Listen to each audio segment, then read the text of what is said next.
8 Navy SEALs walked into the emergency department soaked in blood, and every single one of them stopped moving the moment they saw her. She was on her knees on the linoleum floor, pushing a mop in slow circles around a supply cart someone had left blocking the hallway. Her blonde hair was pulled back tight. Her scrubs were faded. She didn't look up. And then the wounded operator, at the front of the group, the one barely staying on his feet, the one with the field dressing, pressed hard against his chest, raised his hand in a formal military salute and said, barely above a whisper, "Major Harlow." The other 7 followed immediately. And the entire emergency department went absolutely silent. She had been mopping floors for 3 weeks, not because it was her job, not because anyone had officially reassigned her, but because at Hargrove Memorial Hospital in Fort Calder, Wyoming, if Supervisor Diane Kowalski wanted you somewhere specific, she had ways of making that happen without ever putting it in writing. Quiet word to the charge nurse. A schedule adjustment that never quite got explained. An implied suggestion that maybe the supply room needed organizing, or the hallway near the staff lounge could use attention, and somehow subtly, gradually, without a single official order, a registered nurse named Mara Harlow had found herself spending more time with a cleaning cart than a patient chart. Mara was 34 years old. She had sandy blonde hair she kept pinned back in a bun that had gotten tighter and messier over the past 11 weeks. She'd arrived at Hargrove Memorial in early April, relocated from a Veterans Affairs position in another state, carrying a resume she had never once used to argue her way into a room. She had transferred quietly, taken the bedside nurse position without complaint, and spent her first 3 weeks at Hargrove simply watching the rhythms of the floor, who the charge nurses trusted, which residents listened, and which ones were already too certain of themselves to hear anything a nurse said. She had learned a lot in 3 weeks. She had also made an enemy. Dr. Caleb Truitt was a surgical resident in his 3rd year, which was just long enough for him to feel invincible, and not quite long enough for him to understand what he didn't know. He was 31, athletically built, with the particular confidence that comes from being told you're exceptional so consistently that you stop checking whether it's actually true. He had come from a prestigious residency program in Chicago, and he reminded people of it without ever technically saying so. When Mara had corrected a dosing error on one of his patients during her first week, quietly, professionally, before it reached the patient, Truitt had thanked her with the exact tone a man who has never once been corrected by someone he considered beneath him and intends to make sure it never happens again. By week 2, he had mentioned to Diane Kowalski, in what he probably thought was a casual conversation, that the new nurse seemed to have trouble staying in her lane. By week 3, Mara's schedule had shifted. Less trauma bay, more hallway. She mopped and she waited. It wasn't patience in the way people romanticize, patience some peaceful, meditative stillness. It was the functional grinding patience of someone who had spent years in situations where reacting too fast got people killed. She had learned early in her military career that the most dangerous thing a person could do in a high-stakes environment was reach for control before they understood what they were actually dealing with. So she watched Truitt work. She watched Diane move through the floor with the careful authority of someone who believed her version of every story completely. She noted the small things, the patients who flagged concerns that got minimized, the documentation that sometimes didn't quite match what she'd observed at the bedside, the way the trauma bay cleared out when Truitt arrived, like the floor arranged itself around him. She said nothing. She kept mopping. The first real thing that happened was a child. His name was Tyler, and he was 7 years old, and he came in on a Tuesday afternoon after a bicycle accident that had looked minor on the initial assessment. Contusion to the left side. Nothing remarkable on the surface. But Mara had been the one who took his vitals, and she had caught something in the oxygen saturation trend. Not a single alarming number, but a pattern. A small, persistent drift downward over 40 minutes that didn't match the presentation. She had documented it. She had flagged it to the charge nurse on duty. She had then walked directly to Truitt, who was charting at the nurse's station, and told him clearly what she was seeing. "The trend is wrong," she said. "It's not the number, it's the direction. He's working harder than he looks like he's working." Truitt had glanced at the chart she'd handed him. He'd handed it back, stable. "Let's not create a crisis where there isn't one. I'm not creating anything. I'm telling you what I'm reading. And I'm telling you I've evaluated the patient." He'd said it with the patient slightly elevated tone of saying something simple to someone slow. If something changes, flag it. She had gone back to the bedside. She had stayed close. And 43 minutes later, Tyler's oxygen had dropped sharply enough that the monitors alarmed. And the team had scrambled to intervene on what turned out to be a developing pneumothorax that had been quiet and building the entire time she'd been watching it. Child was stabilized. He was fine, genuinely fine, because the drop had been caught fast enough that the response was immediate and the outcome was clean. Truitt had documented the intervention as a routine identification of a delayed presentation. Nothing in his notes reflected the 43 minutes. Nothing reflected that a nurse had raised the concern before the alarm. It was written as though the situation had evolved, been assessed, and been caught, which was technically accurate. The way a photograph of a fire is technically accurate, while leaving out everything that came before it. Mara had read his documentation at the end of her shift, standing alone at a terminal near the locker room. She had stood there for a long time. Then she had saved a copy of the monitoring timestamps to the patient's file, added a nursing note with precise language about the time of her initial concern and the content of her conversation with the attending resident, and gone home. She hadn't slept particularly well. The 11 weeks between her arrival at Hargrove and the morning the SEALs walked in were not uniformly bad.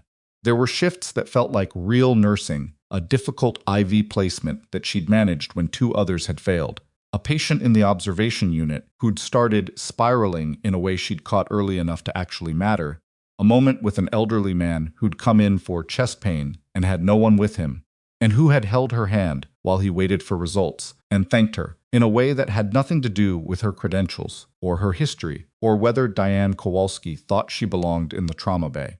Those moments existed, but they existed in the margins, because the main architecture of those 11 weeks had been built by 2 people with a very specific idea of what Mara Harlow was and what she was worth. Diane Kowalski was 52, 20 years into her administrative career, and had the organized certainty of someone who had long ago decided that smoothly running systems were more important than inconvenient complications. She wasn't cruel in any obvious way. She didn't shout.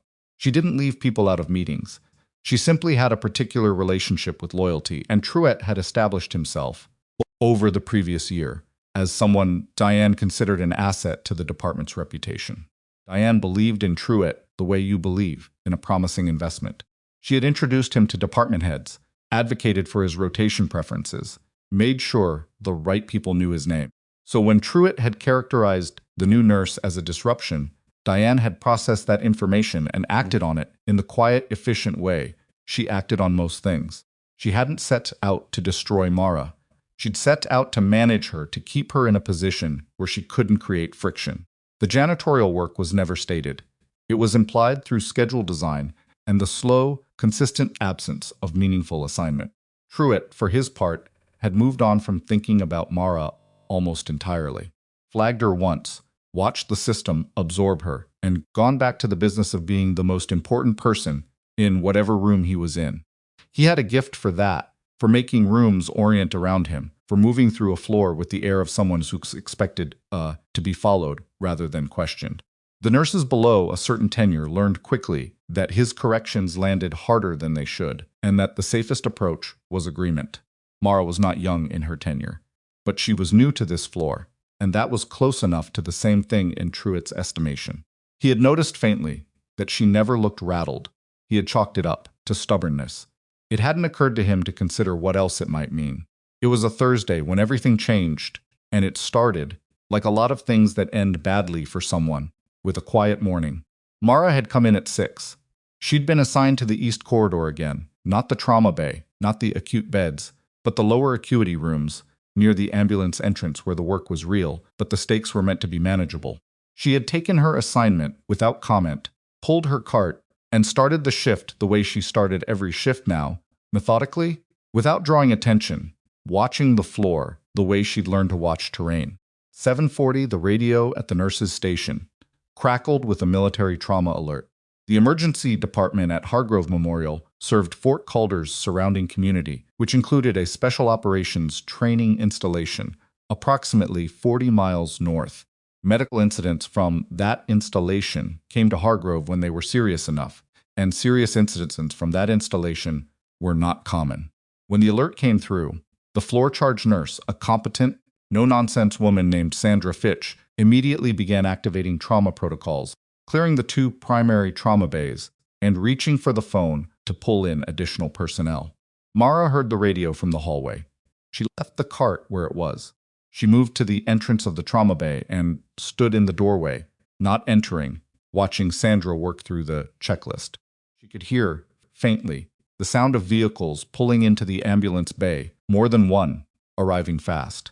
Truitt appeared from the resident locker room 40 seconds later, still pulling on his white coat, with the particular alertness of someone who understood that a major trauma case was a career-defining opportunity if you handled it correctly. He swept into the trauma bay, took a position at the center of the room, and immediately began directing the nurses around him, like a conductor who had been waiting all day for this. Multiple casualties, military personnel, he said, loud enough to establish authority over the room. I need both bays cleared and ready. Whose airway? Sandra was already moving. The other nurses responded without hesitation. Some functioned. Mara stayed in the doorway. The ambulance bay doors opened. The first figure through was a uniformed Navy operator, moving under his own power but clearly compromised his left arm, held tight against his body. Face pale, breathing in a way that Mara recognized immediately as labored and shallow. He was flanked by 2 teammates who had their hands on him without quite supporting him. The specific grip of people who knew their friend was going to refuse to be carried and were ready to catch him if that plan changed.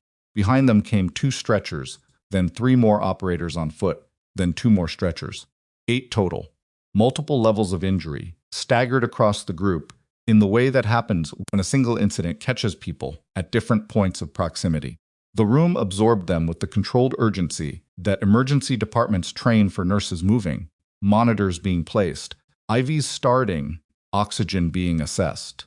Truitt was at the center of it, calling out orders, taking lead on the most critical stretcher, moving with the confidence of someone who was certain he was exactly where he was supposed to be. And then the operator who had walked in under his own power, the one with the shallow breathing, the one Mara had been watching since he cleared, the door stopped moving. Not dramatically, not in the way that gets immediate attention in a loud room full of competing urgency. He simply slowed, reached out for the wall beside him, found it, and stood there with one hand flat against the surface, and his eyes slightly unfocused, breathing in that shallow, too careful pattern that means a body is working very hard to do something that should require no work at all. Mara was already moving before she'd consciously decided to move. She was across the floor in 6 steps. She put 2 fingers on his wrist without asking, caught the pulse fast, thready, not what it should be, and looked at his face. He was looking back at her. Dark eyes, early 30s, the particular stillness of someone who has been trained to control the expression that pain puts on your face. "What's your name?" she asked. "Garrett," he said, and even that single word was careful, clipped, like he was budgeting air. "Garrett, I need you to tell me if you took any impact to the chest. Anything, even if it felt minor." A pause. "Fragment," he said. "Right side. Assessed in the field. Ruled non-critical." Mara looked at the right side of his chest, then put her hand on the wall beside his and felt, very slightly, the way he leaned into it. She looked at the way his trachea sat in his neck. She looked at the subtle distension at his jugular. She had seen this before. She had seen this in places where missing, it meant watching someone die before a surgeon arrived. "Okay," she said. "I need you to come with me right now." She walked because he was not going to let her put him on a stretcher, and she knew that to the second trauma bay, which was prepped but not yet occupied. She got him onto the bed, got the monitor leads on, and watched the oxygen saturation come up on the screen. 89%, dropping. "Hey," Truitt's voice from the doorway. "What are you doing in here?" "Tension pneumothorax," Mara said. She was already at the supply cart, already pulling the needle decompression kit. "Right side. He needs decompression now. He was assessed in the field. He's at 89 and dropping while we're talking." She turned to face him fully, kit in hand. His trachea is deviating. His JVP is elevated. He took a fragment to the right was cleared based on a field assessment in a combat environment with limited equipment. "Dr. Truitt, he has a tension pneumo." Truitt stepped into the room. "You are not cleared for this bay. You are not assigned to this case." "Then take it," she said. Right now. Take it or step back. Stared at her. She waited exactly 3 seconds. Then she turned to Garrett, who had been watching the entire exchange with the steady, assessing attention of a man who had learned to evaluate people very quickly in high-stakes situations. And she said, "This is going to feel like pressure. Breathe normally if you can." She placed the needle. The room was very still. The monitor climbed slowly, then steadily. 89, 91, 94, 96. Garrett's breathing changed. Careful, budgeted quality went out of it. He took a full breath, a real breath, and for a moment he just sat there, eyes closed, taking air in the way you do when you've been denied it long enough that the simple act becomes enormous. Then he opened his eyes. He looked at Mara. He raised his right hand. It was a formal military salute, precise, deliberate, the kind that doesn't happen by accident. From the doorway of the trauma bay, one of his teammates had been watching. Then another. Then all of them who were able, the ones standing, the ones sitting up on stretchers, the ones with enough mobility to raise a hand. One by one, they saluted. The emergency department was completely silent. Truitt stood in the doorway of the trauma bay, and something shifted in his expression that wasn't quite any single recognizable thing, not embarrassment, not anger, not confusion, but some complicated compound of all of them at once. Specific look of a person who has just understood that they have been operating with a piece of information that was dangerously, fundamentally wrong. Mara lowered the empty needle. She set it carefully on the tray. She checked the monitor, 97% and stable, and then she looked at Garrett. "Someone needs to get surgery on the phone," she said. "He's going to need a chest tube placed properly and an imaging review to make sure we're not missing anything secondary." Sandra Fitch was already at the phone. Truitt hadn't moved, and from somewhere behind the group of saluting operators, in the ambulance bay entrance that was still standing open, a new figure appeared. Not in scrubs, not in civilian clothes, in uniform, and this one was not a patient.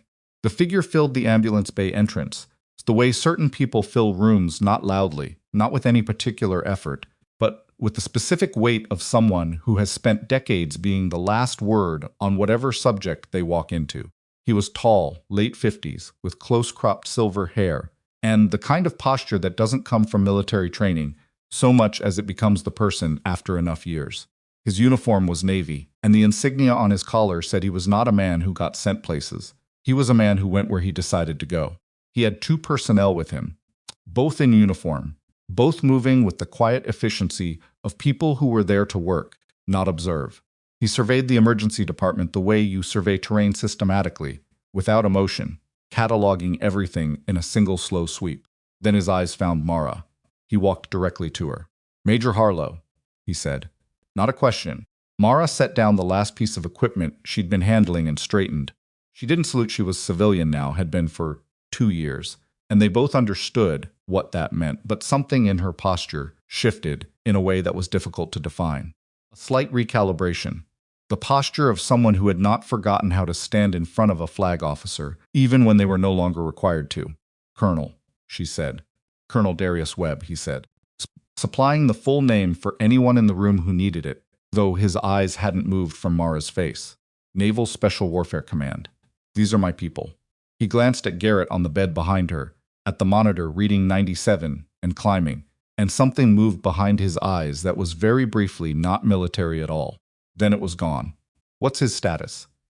"Tension pneumothorax, right side," Mara said. "Decompressed 3 minutes ago. Saturation is recovering.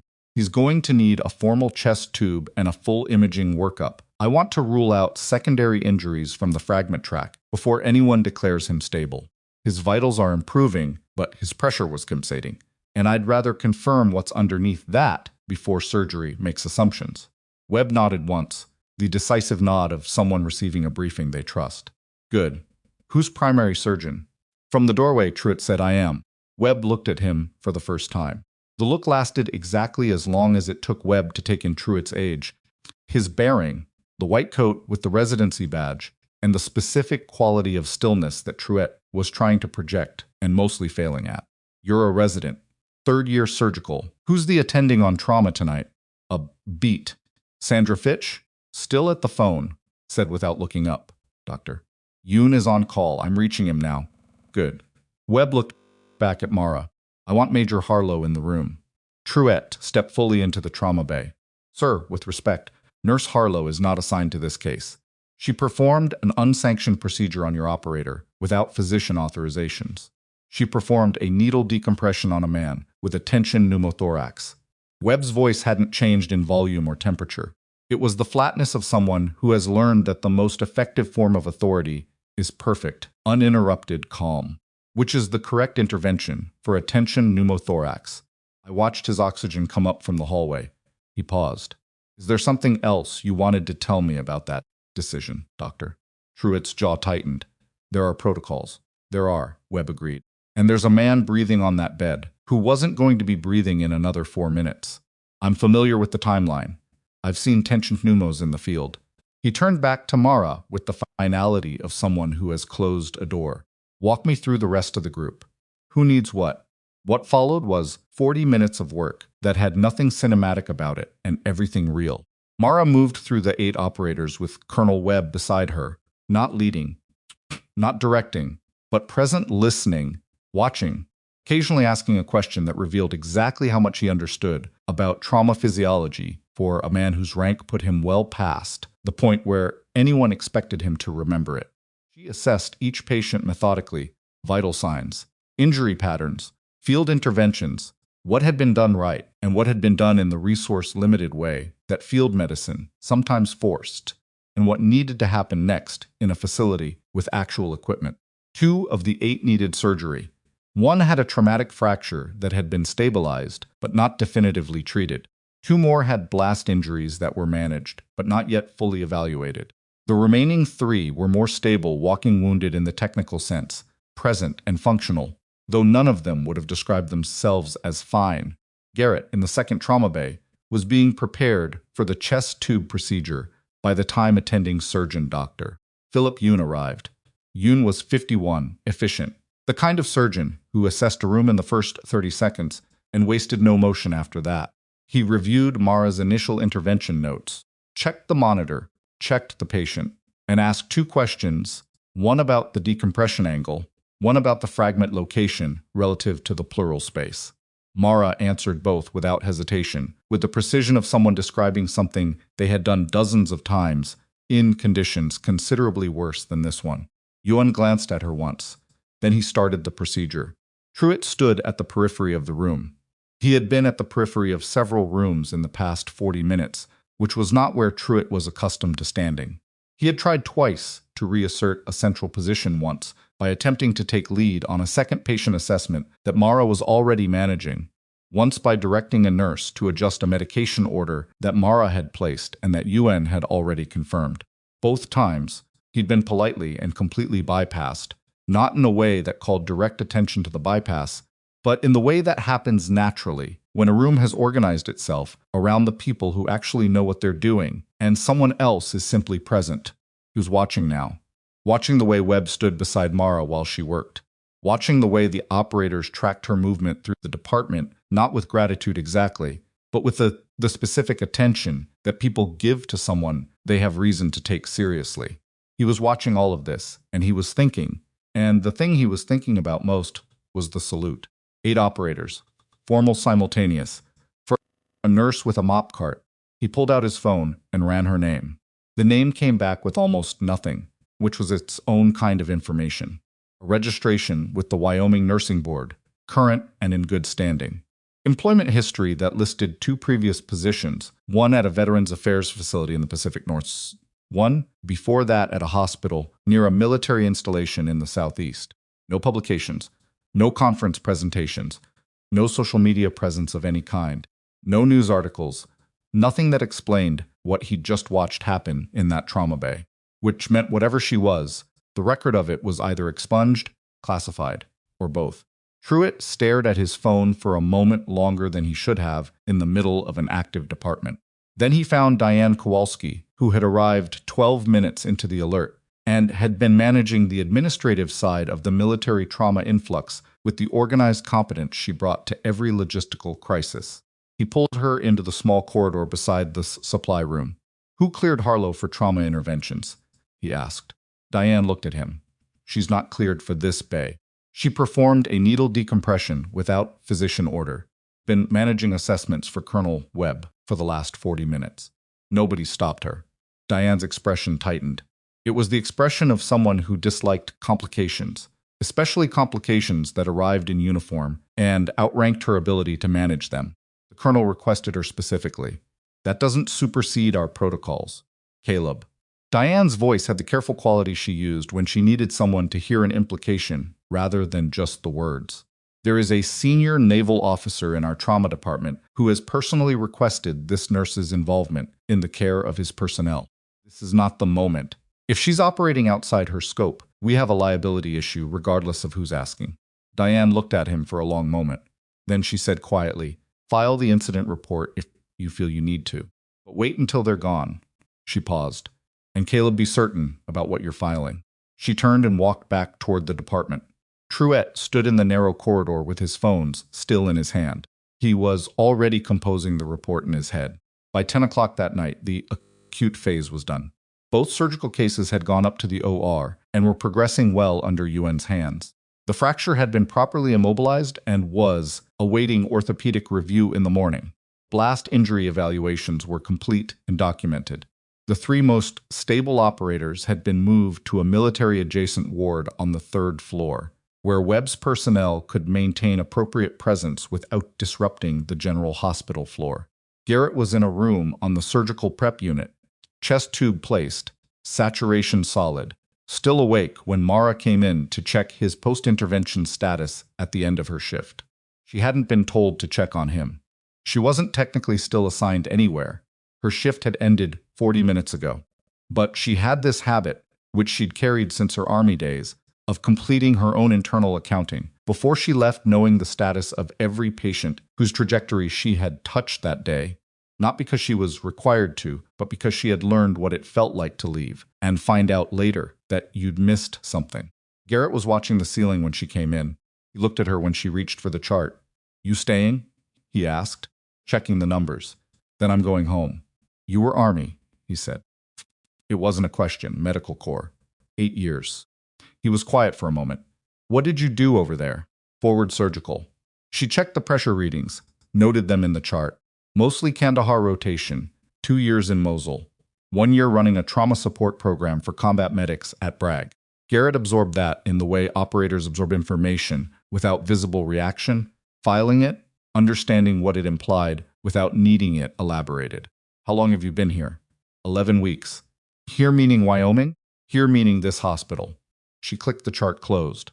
"You should sleep, if you can." "The colonel's going to want to talk to you tomorrow," Garrett said. "Before we move out." Mara straightened. "He knows where to find me." She was halfway to the door when Garrett said, without any particular inflection, "For what it's worth, you didn't hesitate." She stopped. "I know what hesitation looks like," he said. "I've watched people hesitate in rooms a lot worse than this one. You didn't." She stood with her hand on the doorframe for a moment. "Neither did you," she said. "You walked in here instead of going down in that field." Something moved in his face, not quite a smile, but close. "Good night, Major. It's just Mara now," she said. And she left. She should have slept. She didn't, particularly. She made tea she didn't drink, sat at the kitchen table of her rented apartment with the window cracked despite the cold, because she'd always thought better with air moving, and she thought about Truett's face in that trauma bay doorway. She'd seen that look before, not on Truett specifically, but on others. The particular recalculation that happens when someone realizes the information they've been operating on is wrong and begins constructing a new response before they've finished understanding how wrong they actually were. That was the dangerous moment, not the ignorance. The moment just after the ignorance ended and before the person decided what to do about it. She had filed her own documentation before leaving thorough, time-stamped, factual. The intervention, the indication, the patient status before and after. She had been careful with the language, choosing clinical precision over any phrasing that sounded like self-defense, because self-defense in documentation was its own form of admission that someone needed defending. She had written it the way she'd been taught to write incident reports in the field. What happened? In what order? With what observable outcome? Nothing editorial. Nothing emotional. It would not be enough if Truett filed what she suspected he was going to file. She knew that. She had watched how institutions processed conflicts between residents and floor nurses, and she understood that 11 weeks of careful marginalization had already created a version of her in the official record, a nurse who had repeatedly exceeded her lane, who had been repeatedly redirected, who had a documented history of friction with clinical leadership. That version was not accurate, but it existed in the system, and systems moved toward their own internal narratives with the same momentum as anything else that has been in motion for a while. She thought about calling someone. She put the phone down without dialing. At 7:14 the next morning, Diane Kowalski knocked on the door of the small office that Mara technically shared with 2 other floor nurses, but used alone, because the other 2 preferred the break room. Diane came in without waiting, which was her style, and sat in the chair across from the desk with the specific posture of someone who has pre-organized what they're going to say. Dr. Truitt filed an incident report last night, she said. Mara looked at her. I know. A pause, I anticipated it. She waited. Diane folded her hands on the table in the way she folded her hands when she had decided that a conversation was going to be efficient rather than warm. The report alleges that you performed a non-physician procedure without authorization, took clinical lead on a trauma case without assignment, and operated outside the documented scope of your nursing role here at Hargrove. Procedure was indicated. The patient's saturation was dropping. The physician of record was standing in the doorway and chose not to act. Physician of record disputes that characterization. There are monitor timestamps, Mara said, and Colonel Webb was present in the entrance to the ambulance bay during the intervention. Diane's expression did not change. Colonel Webb is military personnel. He's not a witness we can call into a hospital board review. No, Mara agreed. But he's a witness. Something passed across Diane's face, not discomfort exactly. More the look of someone who has found a detail they would have preferred not to find and is deciding what to do with it. There's going to be a formal review, she said, given the scope of the allegations. I want you to understand that I will need to present the full personnel record, including the prior instances of scope concerns. Mara was quiet for a moment. The prior instances, she said, were manufactured. Diane looked at her. The assignment adjustments, the reduced trauma rotation, those weren't documentation of my performance issues. Those were the result of Dr. Truitt telling you I was a problem before he had any basis to believe that, and you adjusting the schedule accordingly. Mara's voice was even. Not cold, not heated, simply direct, in the way she was direct when she was certain about something. I documented every shift I was removed from trauma assignment and why I was told I was being reassigned. I documented the conversations. I saved the timestamps. Diane was very still. I'm not threatening you, Mara said. I'm telling you what exists. Because you said you'd present the full record, and I want to make sure we're both thinking about what that word means. A long silence settled in the small office. Then Diane stood. The review is scheduled for next Friday, she said. You'll receive written notice by end of day. She left. Mara turned back to the window. Her phone buzzed on the desk. Unknown number, Fort Calder prefix. She picked it up. Harlow, Colonel Webb said. I need 15 minutes of your time before we move the team out. Can you be at the hospital entrance in 20? She was already standing. I'll be there in 10. Webb was waiting outside the main entrance with a cup of coffee in each hand, which was not what Mara had expected from a naval special warfare colonel, and he handed her one without ceremony when she arrived. They walked. Not to any destination in particular, just along the front sidewalk. In the cold Wyoming morning, with the Rockies visible above the roofline to the west, and Webb talked in the measured, unhurried way of someone who has already decided what they're going to say and doesn't need to perform this deciding. I've been briefed on the incident report, he said. By whom? Admiral Stearns' office. We have a liaison at Hargrove due to the installation relationship. When a flag involving our personnel gets filed in this hospital's system, we hear about it. He sipped his coffee. You're going to be reviewed. I was told this morning. What do you need? Mara looked at him. Excuse me? What do you need? Documentation. Records. A formal account of what I observed last night. Whatever is in your official service history that you think this hospital board should have access to. He glanced at her sideways. You were a major. You ran a combat trauma program that trained 3 classes of special operations medics. You have a record that this nursing board application summary does not come close to reflecting. If a hospital review is happening, I want the people running it to have the full picture. Mara was quiet for a moment. My service record is cleared for release. I know. I checked this morning. He stopped walking and turned to face her.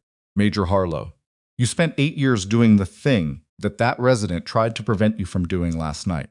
And you came here and took a floor nurse position and mopped hallways rather than raise your hand and say who you were. He wasn't asking. He was simply looking at her with the steady directness of someone who has seen enough to not be surprised by much. I'm not going to ask you why. I just want to know what happens next. Mara held the coffee cup with both hands. The wind was coming off the mountains at a thin cutting angle, and the morning was cold enough to see breath.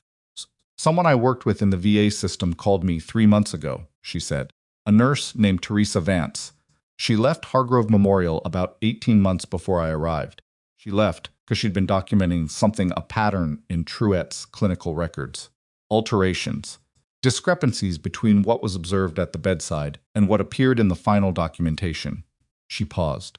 She couldn't get anyone at the administrative level to listen, so she left. But she kept the records. Webb was very still.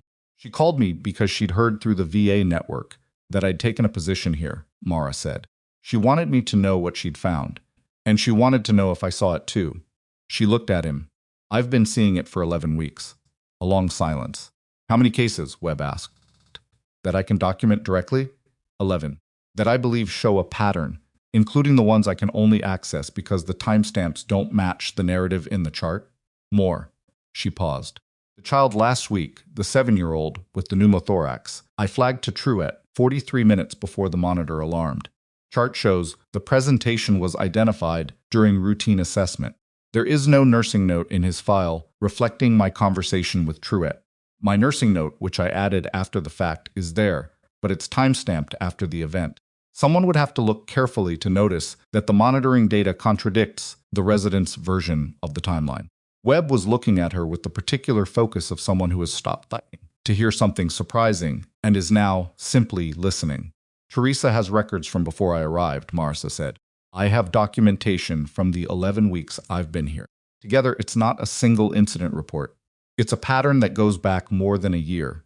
She finished the coffee and held the empty cup. I didn't come to Hargrove Memorial to investigate Caleb Truett. Came here because it was a position that was open and I needed work. But I am not going to stand in front of a review board and let his incident report define what happened in that trauma bay, without making sure the people reviewing it understand what else is in this hospital's record. Webb nodded slowly. I want you to talk to my JAG officer, he said. Today, before we move the team. She handles medical legal matters for the command. She knows how military service records interface with civilian credentialing reviews, and she's dealt with hospital board proceedings before. He pulled out a card and held it out. Her name is Lieutenant Commander Ferris. She'll be in the lobby at noon. Mara took the card. And Harlow, Webb said, as she turned to go. Garrett's asking for you. Says he wants to thank you properly before we transport him. She looked back. Tell him I'll come by the room before noon, she said. She walked back toward the entrance, and the Wyoming wind followed her the whole way, cold and direct and completely indifferent to what anyone in that building thought about who she was. She found Teresa Vance's number in her phone and sent a message. Review scheduled for next Friday. Think it's time. The reply came back in less than a minute. I've been ready for 8 months. Tell me where and when. Mara stood in the hospital corridor with the phone in her hand and thought about Truett in that trauma bay doorway, the careful composure, the already forming counter-narrative, particular certainty of a man who had never once been held responsible for anything he'd written down. Thought about 11 weeks of mopped floors. She thought about Tyler, the 7-year-old, whose chart told a story that wasn't true. She put her phone in her pocket and walked toward the elevator. At the nurse's station, she passed Sandra Fitch, who was at the end of a long night shift, and looked it. Sandra caught her eye as she passed and said, without stopping what she was doing, you know Kowalski is going to pull your access to the trauma bay, pending the review. I know, Mara said. You okay with that? Mara thought about it for half a second. No, she said honestly. But it doesn't change anything.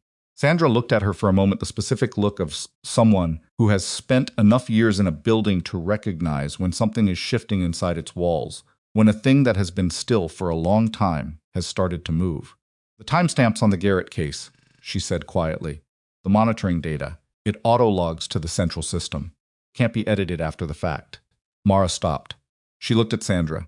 Sandra had already turned back to her charting, expression neutral, pen moving across the page with the focused efficiency of someone who has said exactly what they meant to say and considers the matter closed.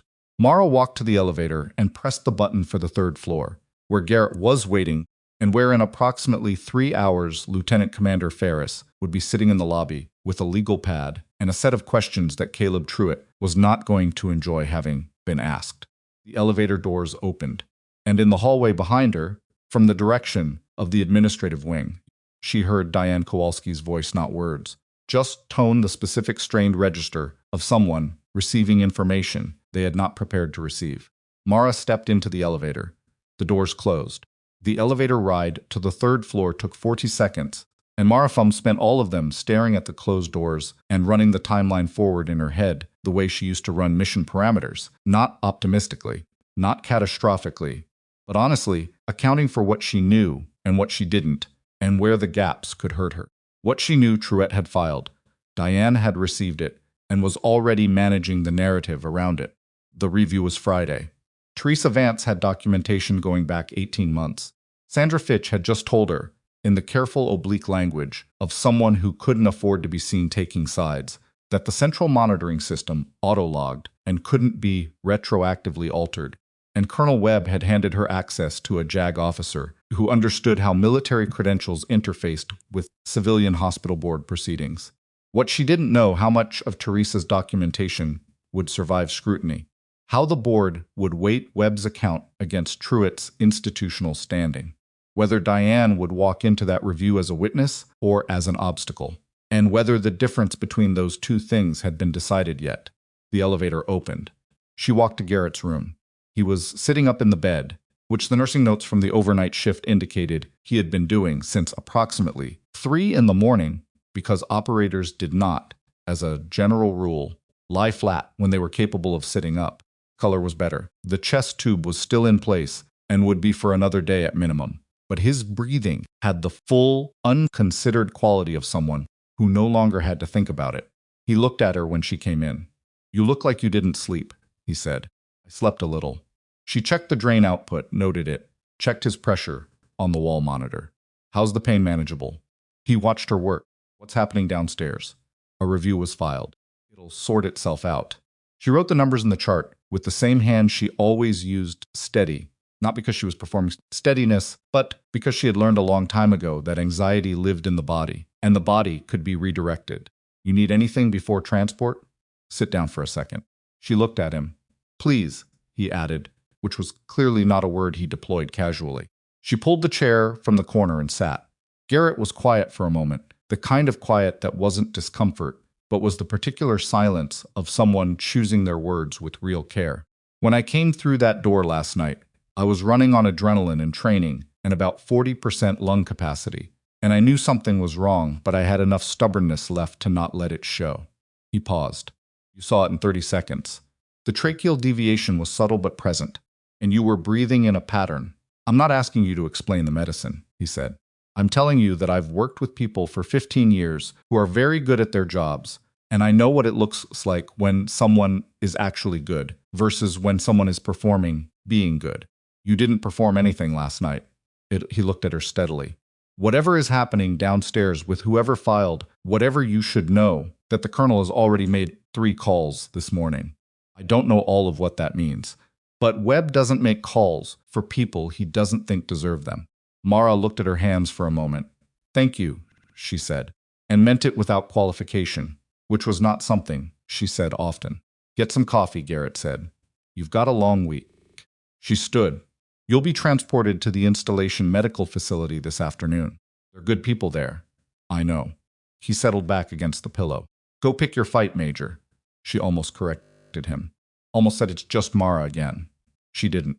Lieutenant Commander Adrian Ferris was waiting in the lobby at 5 minutes to noon, not at 11:55 and not at 12:02, which told Mara something about her before she'd said a word. She was 43, compact, with the short, dark stillness of someone who spent most of her professional life in rooms where precision mattered more than warmth. She had a legal pad already open and a pen already in her hand, and she stood when Mara approached with the efficient economy of someone who had already decided this meeting was important. They found an empty conference room off the main lobby, one of the family consultation rooms that wasn't currently occupied, and Ferris sat across from Mara and asked her to walk through everything from the beginning. Mara did. She was a good briefer. She had been trained to be. She gave Ferris the timeline in order, without editorializing, without circling back to reframe things, without the verbal filler that people use when they're uncertain about what they're saying.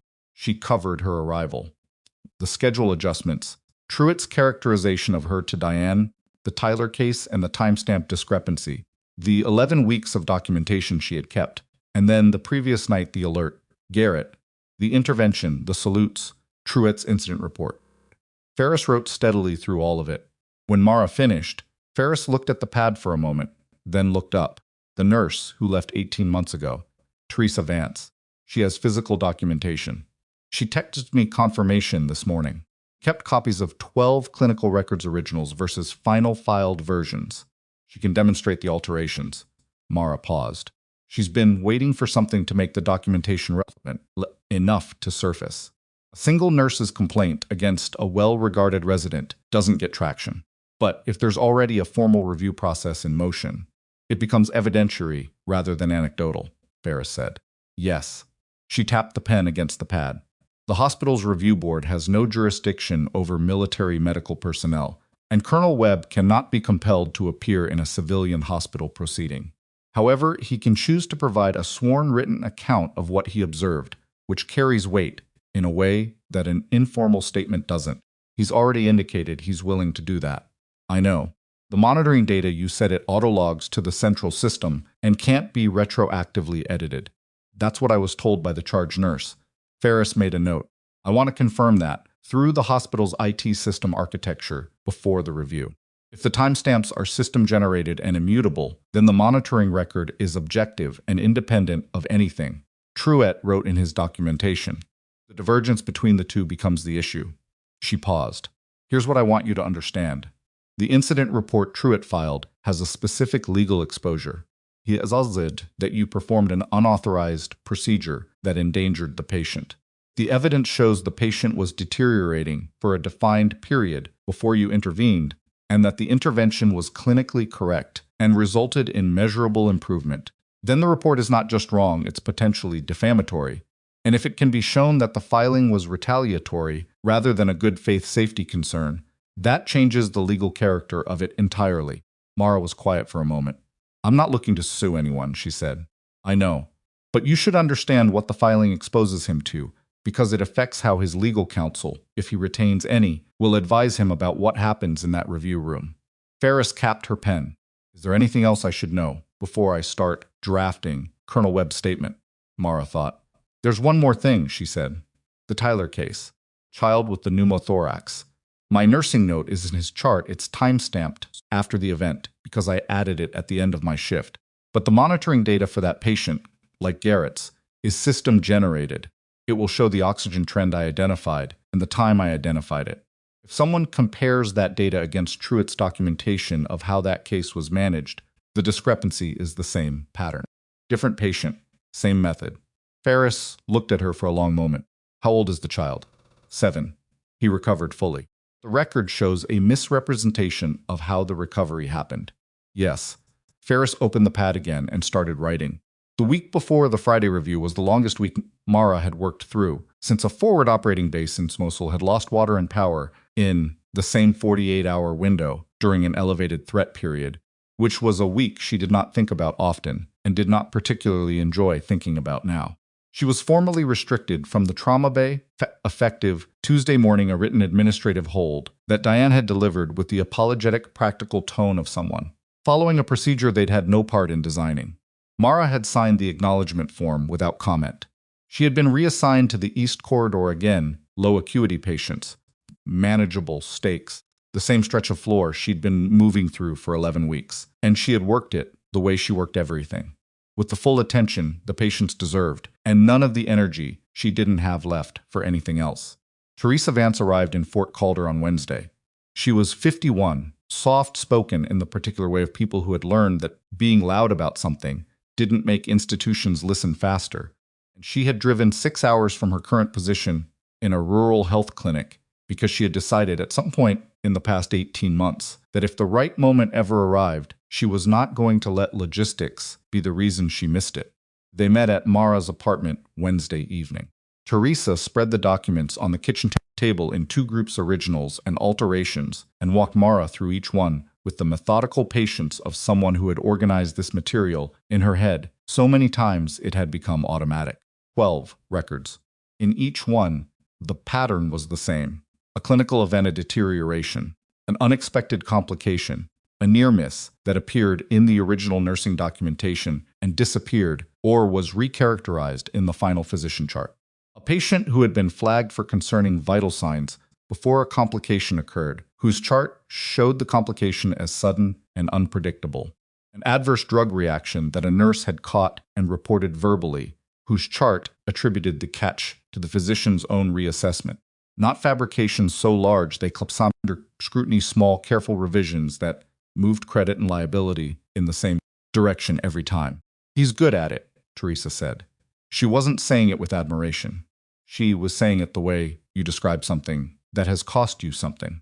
The alterations are never dramatic. You have to read them against the original nursing notes to see the gap. Most reviewers wouldn't. But the monitoring data would, Mara said. If anyone looked. Teresa looked at her across the table. No one looked. I showed 2 of these to the charge nurse at the time. She told me to put my concerns in writing and submit them through the formal channel. I did. I never heard anything back. Who was the charge nurse? Teresa paused. Sandra Fitch. Mara was quiet. I don't think she buried it, Teresa said quickly. I think it went somewhere above her and stopped. She was dealing with a well-regarded third-year resident who had Kowalski's backing, and a floor nurse with less than a year at the facility. The math wasn't hard. Mara thought about Sandra at the nurse's station that morning. Head down, pen moving, saying without looking up that the monitoring data auto-logged and couldn't be edited after the fact. She thought about what it costs to hold onto a piece of information for 18 months, waiting for the moment when it might actually land somewhere, instead of disappearing into the same drawer where everything else had gone. Sandra's going to be a witness at the review, Marissa said. Is she going to tell the truth? Mara looked at the documents on the table. I think she's been waiting to. Thursday arrived, with the specific compressed quality of time that happens when something large is scheduled for the following day, and everything in the intervening hours feels like it's happening slightly too fast. Mara went to work. She took her corridor assignment. She did her job. At 11:15, she got a message from Ferris, statement drafted and signed by Colonel Webb, delivered to hospital board chair this morning. 12 pages. They've asked for a private pre-review session with legal counsel before tomorrow's formal proceeding. That's not standard. It means the statement changed something. She read the message twice. Then she put the phone in her pocket and went back to her patients. At 2 o'clock, Truitt appeared at the end of her corridor. She saw him before he saw her, or before he indicated that he'd seen her, which might not be the same thing. He was moving with the particular deliberateness of someone who has decided to have a conversation and is managing their approach to it. Stopped a few feet away. I heard Vance is in town, he said. Mara kept her voice level. Is that a question? No. He looked at her with an expression she hadn't seen on him before, not the comfortable contempt he'd operated with for 11 weeks, but something more complicated. A man who had filed a report to eliminate a problem and had woken up Thursday morning to find that the problem had become considerably larger and was now pointing back at him. You've been building something, he said. I've been documenting what I observed, she said. That's different, is it? Yes. She didn't move, didn't cross her arms, didn't do any of the things that would have suggested she was defending something. She simply stood in the corridor with her chart in her hand and her feet planted, came to this floor and took my assignment and did my job for 11 weeks. I flagged a patient concern that you dismissed and documented incorrectly afterward. I intervened in a medical emergency when the indicated procedure wasn't being performed, and I kept records of what I saw. She paused. That's not strategy, Doctor. Truitt. That's just what happened. Something crossed his face that she couldn't fully read it. It wasn't apology. It wasn't anger. It was something rawer than either. Specific expression of a person who has spent a long time their own version of events and is now confronting the version that the evidence actually supports. "The board review tomorrow," he said. "What do you want out of it?" "I want the record to be accurate." He stood there for a moment longer. Then he turned and walked back down the corridor the way he'd come, and she watched him go, and she thought not with satisfaction, not with relief, but with the plain recognition of someone watching a thing move toward its conclusion that he knew. He knew what was in Teresa's files, or he suspected it closely enough that the difference didn't matter, and he had come to her corridor not to threaten her or negotiate with her, but simply because, at some level that he probably couldn't have articulated, he had needed to look at the person who had gathered it all together and see whether she flinched. She hadn't. He was gone. The review was scheduled for 9 o'clock Friday morning in the hospital's administrative conference rooms. On the 4th floor, a room Mara had passed but never entered, with a long oval table and windows that looked out over the parking structure rather than the mountains, which she suspected was not an accident of architectural design. She arrived at 8:40.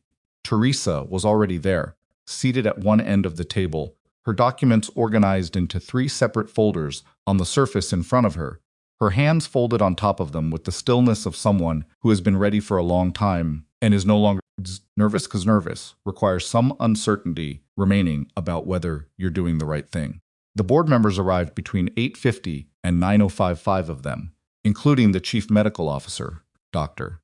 Leonard Voss, who was 63, and had the careful, watchful quality of someone who had spent decades managing exactly the kind of situation he was now being asked to manage, and had developed a precise and unsentimental approach to it. He nodded at Mara when he sat, which told her nothing, and opened his copy of the case file, which he told had been expanded to include Ferris's submission the previous morning.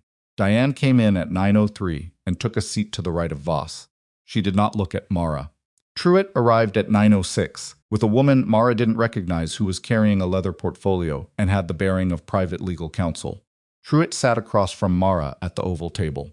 He looked at the documents in front of Teresa. He looked at Mara. He looked back at the table. His legal counsel leaned close and said something quiet. Truitt nodded. Dr. Voss called the meeting to order with the flat, procedural efficiency of a man who intended to move through this systematically and reach a conclusion by end of morning.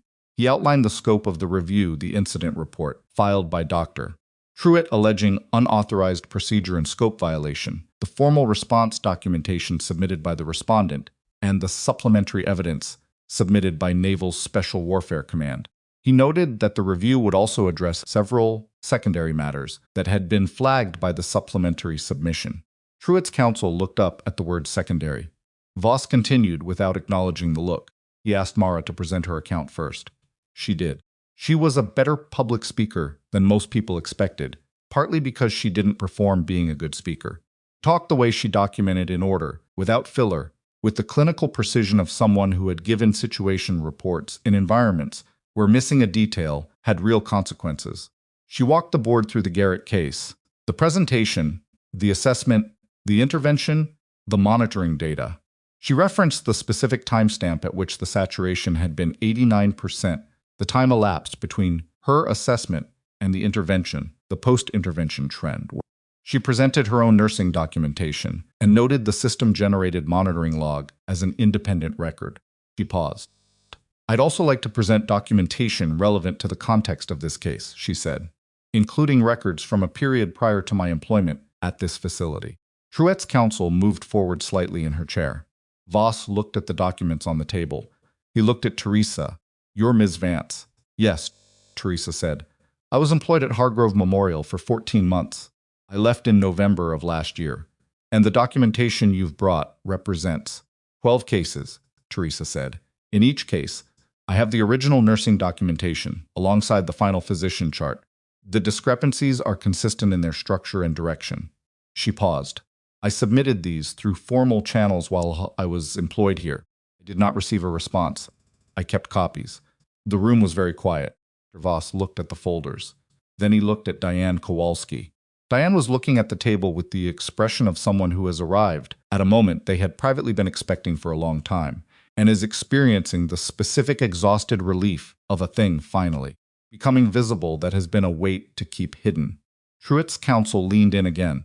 Truitt shook his head slightly, a small, barely visible gesture but Mara caught it from across the table, and what it said was, "Not yet." Voss said, "Dr. Truett, you'll have the opportunity to respond to all presented evidence. For that, I want to address the monitoring data from the Garrett case directly." He looked at his copy of the file. The central system timestamp shows the patient saturation at 89%, and he read the time aloud and the decompression intervention performed at another time. A difference of less than 4 minutes between initial low saturation reading and intervention. He looked up. "Your incident report states that the nurse performed the procedure without allowing adequate time for physician assessment. Can you walk me through the timeline as you experienced it?" Truett straightened. "I was notified of the patient's condition," when Voss said. "What time?" A pause. Truett's counsel put a hand on his arm. In the silence that followed, Mara watched the thing that had been built carefully. Over more than a year, patient by patient, documentation by documentation begin to come apart at the joint where it had always been weakest, place where what was written and what had actually happened stopped matching up. But before Truett could answer, the conference room door opened. Not a board member, not administrative staff. It was Sandra Fitch, still in her scrubs from what had evidently been a night shift, holding a sealed folder that she set on the table in front of Dr. Voss without sitting down. "System IT report," she said. "Pulled this morning at 6. It confirms the central monitoring architecture is right-on's logging. No retroactive modification is technically possible." She looked at Voss. "I should have brought this to you 18 months ago. I'm bringing it now." She turned and walked back out. The door closed. Dr. Voss looked at the sealed folder. He looked at Truett, and for the first time since the review had begun, Truett's legal counsel was the one who spoke first, not leaning in, not whispering, but saying clearly, in the voice of someone who has just done the math and arrived at an answer that requires immediate action, "I'd like to request a brief recess." Voss looked at her. "Denied," he said. He opened the folder. The room held its breath, and Mara sat with her hands flat on the table and her eyes forward, and her pulse at a rate that was elevated but controlled. And she did not look at Truett because she did not need to. She could hear, from across the oval table, the specific quality of silence that comes from a person who has run out of versions of the story that work, and is sitting very still in the moment before they understand what comes next. And then Dr. Voss looked up from the IT report, looked at Diane Kowalski, and said 4 words in the flat, unhurried voice of a man arriving at a conclusion he had hoped not to reach, but intended to handle correctly now that he had. "Did you know about this?" Diane Kowalski did not answer immediately. That was its own kind of answer.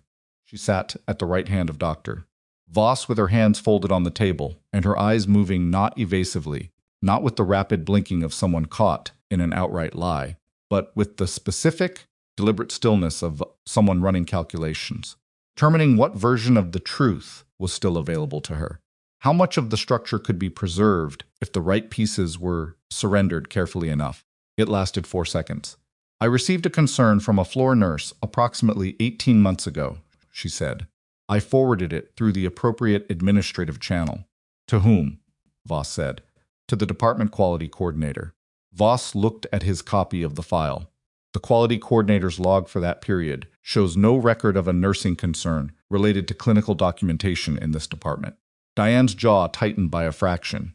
"Then it may not have been logged correctly, or it may not have been forwarded at all," Voss said. He said it without heat, without accusation in his tone, simply as a statement of the alternative that the evidence supported. He set the IT report down and looked at the room. "I want to be precise about what this document establishes and what it doesn't. What it establishes is that the monitoring system at this facility records patient data in a write-ons format, which means the timestamps in the Garrett case and every other case in this file are independently verifiable and cannot have been altered after the fact by any party." He paused. "What it doesn't establish, what this review still needs to determine, is the full scope of the documentation discrepancies Ms. Vance has presented, and whether those discrepancies represent a pattern of intentional misrepresentation." He looked at Truett. Truett's legal counsel had her hand on his arm. Truett was looking at the folders on the table in front of Teresa, the 3 organized stacks that presented 14 months of a pattern he had apparently believed was invisible. His face had the quality of someone who has been in a car moving too fast towards something solid and has just felt the brake fail. "Dr. Truett," Voss said, "I'm going to ask you a direct question. and I'd like you to consider carefully before you answer. In the Tyler case, the 7-year-old admitted on. He read the date. Does your clinical documentation accurately reflect the sequence of events as they occurred? The room was profoundly still. Truitt's counsel leaned forward. Dr. Voss, your client is a physician employed by this hospital, whose documentation practices are under review by this board, Voss said, with the same flat, unhurried precision he'd used throughout. He is not under criminal investigation at this time. He is free to answer or decline to answer, and the board will note his choice either way. Another silence. Truitt looked at his counsel. She gave the smallest shake of her head. I'd like to review my documentation before responding to specific case questions, Truitt said. Voss nodded. That's your right. He closed the folder. This review is recessed until 1 o'clock this afternoon, at which point we will reconvene with expanded to address the full documentation record. I'm asking all parties to remain available. He looked at Diane. Kowalski, I'd like you to remain after the others leave. Diane's hands, still folded on the table, tightened slightly. The room began to empty. Mara walked out of the 4th-floor conference room and stood in the hallway with Teresa beside her. And neither of them said anything for a moment, because there wasn't anything immediately necessary to say. The morning had gone further than Mara had let herself plan for. Plans that extended too far past the available evidence had a way of collapsing at the exact moment you needed them most. And she had learned a long time ago to keep her expectations one step ahead of the facts, rather than two. Teresa exhaled slowly. He didn't answer the Tyler question. No, that's not nothing. It's not everything either. Mara looked down the hallway. Voss is careful. He's not going to move faster than the evidence takes him. Correct, that's how it should work. She paused. But the afternoon session is going to be different from this morning. He's had the web statement since yesterday. He's now seen the IT report. He knows what the monitoring data says. When he asked Truitt about Tyler again at 1 o'clock, there's no version of that question that Truitt answers correctly. Teresa was quiet for a moment. And Diane? Mara didn't answer that immediately. She was thinking about Diane's face when Voss had said forwarded at all. Not the face of someone who had been exposed in a lie. Exactly. The face of someone who had, for a long time, made a particular kind of compromise, the kind that feels like pragmatism in the moment and reveals its actual shape only when it's laid out under the specific lighting of a formal proceeding. Diane had not set out to protect a bad physician. She had set out to protect a department's reputation and had made the mistake of trusting that reputation to a person who had then used her protection to run a pattern she hadn't fully examined. That was not innocence. It was not malice, either. It was the particular moral failure of someone who had looked away from something they should have looked at, and now the thing they'd avoided looking at was on the table in 3 organized folders. I don't know about Diane, Mara said honestly. That's Voss's call. They had 2 hours. Mara used them badly, which is to say she used them the way she used most unstructured time when she was running on too little sleep and too much adrenaline. She went back to the floor because sitting still was worse. She checked on her patients because they were real and present in a way that the procedural machinery upstairs was not. The east corridor was quiet in the mid-morning lull. An elderly man with a hip fracture waiting for orthopedic review. A middle-aged woman in observation following a cardiac event that had turned out to be stress-induced and not structural. Teenage boy with a severe asthma exacerbation that had been responding well to treatment since the night before and was now bored and asking repeatedly when he could leave. She checked each of them. She adjusted the teenager's flow rate, answered his mother's questions about the discharge criteria with the honest, specific patience that the situation required rather than the reassuring vagueness that would have been easier, and spent 7 minutes with the elderly man who wanted to talk about his garden and whether someone had called his daughter and the food here was better than the hospital he'd been in 15 years ago in another state. She told him yes, someone had called, and she didn't know about the food comparison, but she'd look into it. He laughed, which was good laughing, meant full breath, and full breath meant the pain was at a level he could manage. She was finishing his chart when her phone buzzed. Ferris. Board requested Colonel Webb's personnel file and Major Harlow's full military service record through official channels this morning. Request went to my office at 930. Processed and transmitted by 1,100. They have everything now. Mara read it twice. Then she understood what Ferris wasn't saying directly, but was saying completely. The board had gone outside the hospital to verify what Mara was. Not because they doubted her account of the Garrett case. The monitoring data had settled that. But because they were building a complete picture, and a complete picture of what had happened in this hospital over 14 months required understanding what exactly Caleb Truitt had been marginalizing when he'd marginalized her. They were going to walk into that 1 o'clock session with her full military record in front of them. The record that showed 8 years in the Army Medical Corps, 2 combat deployments, a trauma program at Bragg that had trained 63 special operations medics across 3 cohorts and had a post-training survival outcome rate that the Army had used as a benchmark for subsequent program design. Commendation from her commanding general that described her, in the specific language of military commendations, as an officer whose clinical judgment under pressure is exceptional and whose leadership of junior medical personnel represents the highest standard of the Corps. Caleb Truitt had tried to bury someone who trained the people who went into the places where the outcomes were measured in lives. She put her phone away and went back to her charts. The 1 o'clock session was not like the morning. The morning had been orderly, the procedural opening of a formal process, careful and structured, moving through its established sequence. The afternoon was different in quality from the moment Voss called it back to order. There were 2 additional people at the table who hadn't been there in the morning. A woman from the Wyoming State Medical Board, who had apparently been contacted by Voss during the recess and had arrived with her own folder, and a hospital attorney who sat beside Voss with the focused, prepositioned attention of someone who had spent the past 2 hours reading documents very quickly and had arrived at conclusions he was not happy about.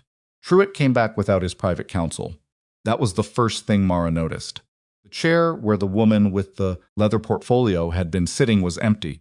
Truitt sat in the chair beside it alone, with his own copy of his clinical documentation in front of him and his hands flat on the table, and the specific, exposed quality of someone who has just discovered that the advice they were getting was no longer being offered. Mara looked at the empty chair. She looked at Truitt. He had made a decision in the past 2 hours. She didn't know what it was yet, but it had been made. Voss opened the session and turned immediately to the State Medical Board representative, Dr. Pauline Ostroff, and said, "Dr. Ostroff, you've had the opportunity to review the documentation submitted this morning. What's the board's preliminary assessment?" Ostroff was deliberate in the way of someone who had learned to be precise about language in proceedings like this, because precision was protection. "Preliminary only," she said. "Based on the 12 cases submitted by Ms. Vance and the 2 additional cases identified this morning from internal monitoring data, the Tyler case and the Garrett case, there is sufficient evidence of a consistent pattern to warrant a formal licensing investigation." She paused. "I want to be clear about what that means procedurally. A licensing investigation is not a finding. It is the opening of a process. However, given the scope of what's been submitted, we would be seeking an interim suspension of clinical privileges pending the investigation's completion." The word suspension settled into the room like a stone dropped into still water. Truitt's hands moved on the table a slight shift, a barely perceptible pressure, as if he was steadying himself against the surface. Voss looked at him. "Dr. Truitt, I want to give you the opportunity to speak to the board directly, not through counsel, not through formal submission, just your account of what happened." A long pause. "I altered documentation," Truitt said. The room did not make a sound, not in every case. And he stopped, started again. "It wasn't falsification in the way I think you're framing it. It was I was managing how things looked. When something went sideways and the nursing record made it look like I'd missed something, I adjusted the physician note so the sequence read more cleanly. He was speaking to the table rather than the room. It happened the first time in my 2nd year. A medication error that I'd caught myself, that a nurse had also flagged. And the chart made it look like she'd caught it first. Changed 2 timestamps. Nothing happened to the patient. Told myself it was just how things got organized after the fact." He paused. "It wasn't the last time," Ostroff was writing. "The nurses, whose observations were removed from the record, were they aware that their documentation was being altered?" "No." He looked up for the first time. "They would have seen the final chart, but most of them wouldn't have known what to compare it against. Most of them just assumed their version hadn't been included." Teresa Vance, across the table, made a sound not quite a word, a breath that was almost a word, The involuntary exhalation of someone who has spent 18 months wondering if they had imagined something and is now hearing it confirmed in the room where it matters. Voss looked at Diane. Diane had not moved during Truett's statement. She was sitting in the same position she'd been in since the session began, her hands folded, her face composed with the careful composure of someone who has decided to do something and hasn't done it yet. "Miss Kowalski," Voss said. "I suspected something was wrong," she said. "I didn't investigate it because I didn't want it to be true. And because she stopped. I had built part of this department's reputation on Dr. Truett standing here. If he was compromised, the department was compromised, and I had told people he was exceptional." She looked at Voss. "Not a justification. I understand what it is. What did you do when Ms. Vance brought her concerns to you?" "Forwarded them to the quality coordinator verbally. I didn't follow up. I told myself that if something significant was there, it would surface through the process." She paused. "I knew the process well enough to know it wouldn't surface unless someone pushed it. I didn't push it." Voss was quiet for a moment. Then he turned to Mara. "Nurse Harlow," he said, "the incident report filed against you alleged that you performed an unauthorized procedure that endangered the patient. Based on everything this board has reviewed this morning and this afternoon, I want to formally ask you, is there anything in the record you feel has not been accurately represented?" Mara thought about the question carefully, because Voss had earned that. "The monitoring data represents what happened accurately," she said. Garrett's saturation was dropping. The intervention was indicated. Recovered. She paused. "The one thing I'd add is that I was not acting outside my knowledge base when I performed that decompression. I have performed needle decompression under combat conditions more times than I can count precisely. I knew the risk of waiting. I also knew the risk of performing the procedure incorrectly, and I was not going to get that wrong." She paused. "What I did was not reckless. It was the thing that needed to happen, and I had the training to do it, and the physician of record was standing in the doorway." Voss nodded. He wrote something at the bottom of the page in front of him. "The incident report filed by Dr. Truett," he said, "is dismissed." He said it without drama, without ceremony, the same flat, procedural voice he'd used all morning. It landed in the room like a door closing. "The board will be taking the following actions." He looked at his page. "Dr. Truett is suspended from clinical duties at Hargrove Memorial, effective immediately, pending the state board's licensing investigation. All patient cases associated with his document over the past 14 months will be subject to a mandatory case review. Any patient found to have been materially affected by documentation inaccuracies will be contacted and offered a formal review of their care record." He looked at Diane. "Ms. Kowalski, the board will be reviewing the administrative handling of the Vance complaint and the broader question of supervisory responsibility in this matter. Pending that review, your administrative authority over the emergency department is suspended. You will remain in an advisory capacity only." Diane nodded once. Small, exhausted nod. Not protest. Not relief. Just acknowledgement. The room cleared in the particular way that rooms clear after large things have happened in them, not quickly, not with any celebratory energy, but with the deflated, heavy efficiency of people who have been through something and need to be somewhere else now. Ostroff stayed to complete paperwork with the hospital attorney. Teresa sat for a long moment with her hands still on her folders before she started collecting them. Truett left without speaking to anyone, and the sound of his footsteps in the hallway was the most ordinary thing about the most significant hour of his professional life. Mara stayed until the room was nearly empty. She was not celebrating. She was not feeling the particular warmth that people imagine follows vindication, because she had been in enough situations where a right outcome arrived via an exhausting and damaging process to understand that the outcome and the cost of reaching it were not separable. 14 months of falsified records. 18 months of Teresa's documents sitting in a folder waiting for someone to look at them. 11 weeks of mopped floors and deliberately constrained assignments. And beneath all of it, in each of the 12 cases Teresa had brought, a patient whose chart told a story that wasn't true, a story that had been adjusted to protect one man's self-image at the expense of everyone else's accuracy. That was the part that sat heaviest. Not what had been done to her, what had been done to the record. Dr. Voss was still at the table, writing. He looked up when he realized she was still there. "You have questions," he said. "One," she said. "The 14-month case review. Who runs it?" The board will appoint an independent clinical reviewer. I'd like to submit a name, she said. Dr. Philip Yoon. He was attending surgeon on the Garrett case, and he's been at this facility for 9 years. He's not involved in any of Truett's documentation cases. And he's thorough. Voss looked at her for a moment. Then he wrote the name. Is there anything else, he said. No, she said. Thank you for running this correctly. He looked at her with the expression of someone who does not receive that particular sentence very often, and is not entirely sure what to do with it. Thank you for documenting what you saw, he said finally. It would have been easier not to. She picked up her bag. She walked out. The hallway outside the fourth-floor conference room was empty, except for Teresa, who was leaning against the wall with her folders hugged against her chest and her eyes closed. She heard Mara come out and open them. Well, Teresa said. Well, Mara agreed. They stood in the hallway for a moment. What happens to you now? Teresa asked. I go back to work, Mara said. East Corridor is still mine until they reassign the trauma bay. That started. That's fine, Mara said. It was. She meant it. The trauma bay wasn't the point. It had never been the point. The point was that the record was going to be accurate now, and the patients in those 14 months of cases were going to get reviews, and whatever was found was going to be addressed rather than filed somewhere quiet. She walked Teresa to the elevator. They stood beside each other while they waited, and when the doors opened, they went in together and rode down in silence, and on the second floor Teresa got off to collect her coat from where she'd left it that morning, turned back just before the doors closed. Mara, she said, for what it's worth, I never doubted what I saw. I just doubted that it would matter. The doors closed. Mara rode to the ground floor alone.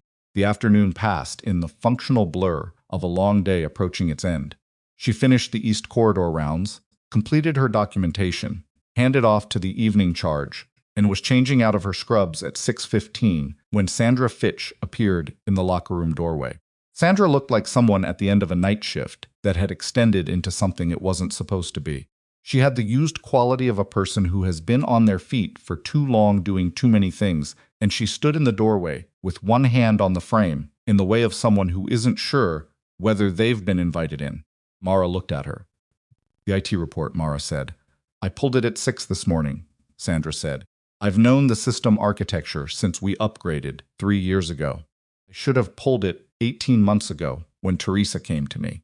Mara didn't say anything. I told myself I'd submitted it through the channel, Sandra said. I had, but I didn't follow up because I liked working here. Because Kowalski made this floor run, and I didn't want to be the reason it stopped running. Because Truett was going to be a surgeon for the next 30 years, and I was going to be here on this floor for the next 30 years. And I thought about that math, and I made the choice I made. She looked at Mara directly. That's the honest version. I know, Marissa said. You're not going to tell me it's okay. No, Mara said. Sandra nodded. That seemed to be what she'd expected and possibly what she'd needed, not absolution, just honesty. The IT report this morning, she said. Could consider that the late payment. Turned and left. Mara finished changing. She closed her locker. She sat on the bench for a moment in the empty room, with her hands on her knees and her eyes on the floor. She thought about Tyler. 7 years old, 43 minutes of silent deterioration, a chart that described his care as timely and accurate. She thought about every patient in Teresa's 12 folders, people who had come to this hospital compromised and vulnerable, and had trusted, without knowing they were trusting, that what happened to them would be recorded honestly. Thought about what Voss had said. It would have been easier not to. It would have been. Considerably easier. 11 weeks of mopped floors was uncomfortable, but it was survivable. What came after filing documentation that challenged Caleb Truett was not going to be comfortable either, and she had known that before she filed it. She had done it anyway, because the alternative, absorbing the system's preference and letting the record stand, was not something she was capable of doing. She had sat in too many forward surgical units, where the only thing standing between a patient and the wrong outcome was whether the person closest to them was paying attention and willing to say so. She stood. She picked up her bag. Her phone buzzed as she pushed open the locker room door. Unknown number.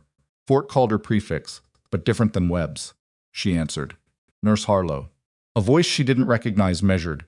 Senior, the specific economy of someone who spent very little time on preamble. This is Rear Admiral Thomas Greer, Naval Special Warfare Command. I've been briefed on the events at Hargrove Memorial over the past 48 hours by Colonel Webb and Lieutenant Commander Ferris. A pause. I also have Major Harlow's service record in front of me. Mara stopped walking. Admiral, she said, I want to speak with you directly about something that's been in motion for several months at our end, Greer said. Before I do, is this a good time? She looked at the empty hallway. Yes, she said. We've been building a civilian military trauma integration program attached to the Fort Calder installation, he said. Program needs a clinical director with a specific background, someone who understands both environments, combat medicine and civilian emergency care. Not a lot of people have both with the depth we need. Another pause. Colonel Webb submitted your name this morning. So did Garrett. Independently. A beat. We have a meeting scheduled for Monday at the installation. I'd like you there. Mara stood in the hallway outside the locker room with her bag on her shoulder and the Wyoming evening going dark outside the windows at the end of the corridor. She was about to answer. And then her phone buzzed with a second notification, a hospital system alert, the kind that went to all registered nursing staff, that she read in the 3 seconds while Greer waited. It was a case review notification. 14 months of cases, as Voss had said. Mandatory review, independent clinical oversight. But the notification included a name she hadn't expected. Not one of the cases from Teresa's folders. Not one of the 11 she'd documented herself. Case from 8 weeks ago, the week before she'd arrived at Hargrove Memorial. Patient who had been discharged with a documentation record showing a clean, uncomplicated course whose monitoring data had now been flagged by the case review system as inconsistent with the clinical narrative in the chart. Patient's name meant nothing to her. She didn't know this case. She had never been in the room.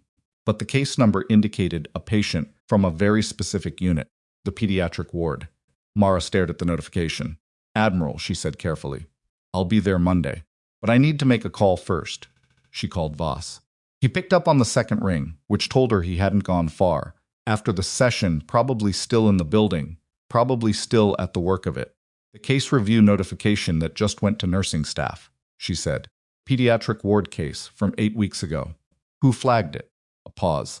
The review algorithm flagged it when IT ran the full monitoring cross-check against Truitt's documented cases. Wasn't on our original list. Another pause shorter, more deliberate. Going to call you tonight. How bad is it? Voss was quiet for 3 seconds. The patient was a 9-year-old, admitted for post-operative monitoring following an appendectomy. She was discharged on day 3 with a documented clean recovery. He paused again. The monitoring data from day 2 shows a fever spike and an oxygen trend that are not reflected anywhere in the physician chart. The nursing notes from that shift are sparse, unusually sparse. Mara's hand tightened on the phone. Who was the nurse on that shift? That's what I was going to call you about, Voss said. The shift assignment shows 2 nurses. One resigned 4 months ago, unrelated reasons. We're tracking her down for an interview. The other is still on staff. A pause. Her name is Ricky Alderman. She works the pediatric ward overnight. She's on shift right now. Mara was already moving. I'll be there in 4 minutes, she said. Harlow Voss started. I'm not confronting anyone, she said. Want to see the chart? She didn't wait for his response. The pediatric ward at Hargrove Memorial was on the 2nd floor, separated from the emergency department by a set of double doors and a color-coded hallway that someone had decorated with painted murals of animals in various improbable landscapes, a giraffe in the Rockies, a penguin reading a book, a bear inexplicably driving a small blue car. Mara had walked through it exactly twice in 11 weeks and had noted both times that whoever had commissioned the murals had at least understood that a child in a hospital needed something to look at that wasn't beige. The ward was quieter at this hour than the ER floor below. Dim lights in the hallway, the muffled sounds of monitors, and the occasional low voice from behind a closed door. The nurse's station was staffed by a single person, mid-30s, dark hair, the particular combination of alertness and fatigue that defined the night shift across every hospital Mara had ever worked in. The woman looked up when Mara approached. You're Ricky Alderman, Mara said. It wasn't a guess she'd pulled the staff photo from the internal directory on her phone in the elevator. But she said it to watch the response, and the response was informative. Not surprise exactly, not guilt exactly, but the specific compressed quality of someone who has been waiting for a particular thing to happen and recognizes it arriving. Yes, Alderman said. I'm Mara Floor. I know who you are. Alderman held her pen without writing with it. The review notification went to all nursing staff. I saw it. She paused. I've been sitting here for 40 minutes wondering when someone was coming up. Mara studied her. Alderman was not performing composure. She was genuinely composed in the way of someone who has been carrying something for a long time and has grown accustomed to its weight. But underneath the composure, there was something that looked less like guilt than like relief at the approach of a thing that had been approaching for months.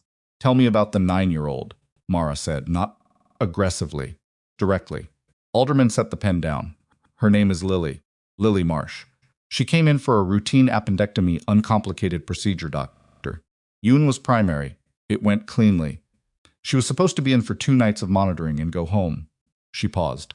On the second night, she spiked a temp of 39.4, and her saturation started drifting.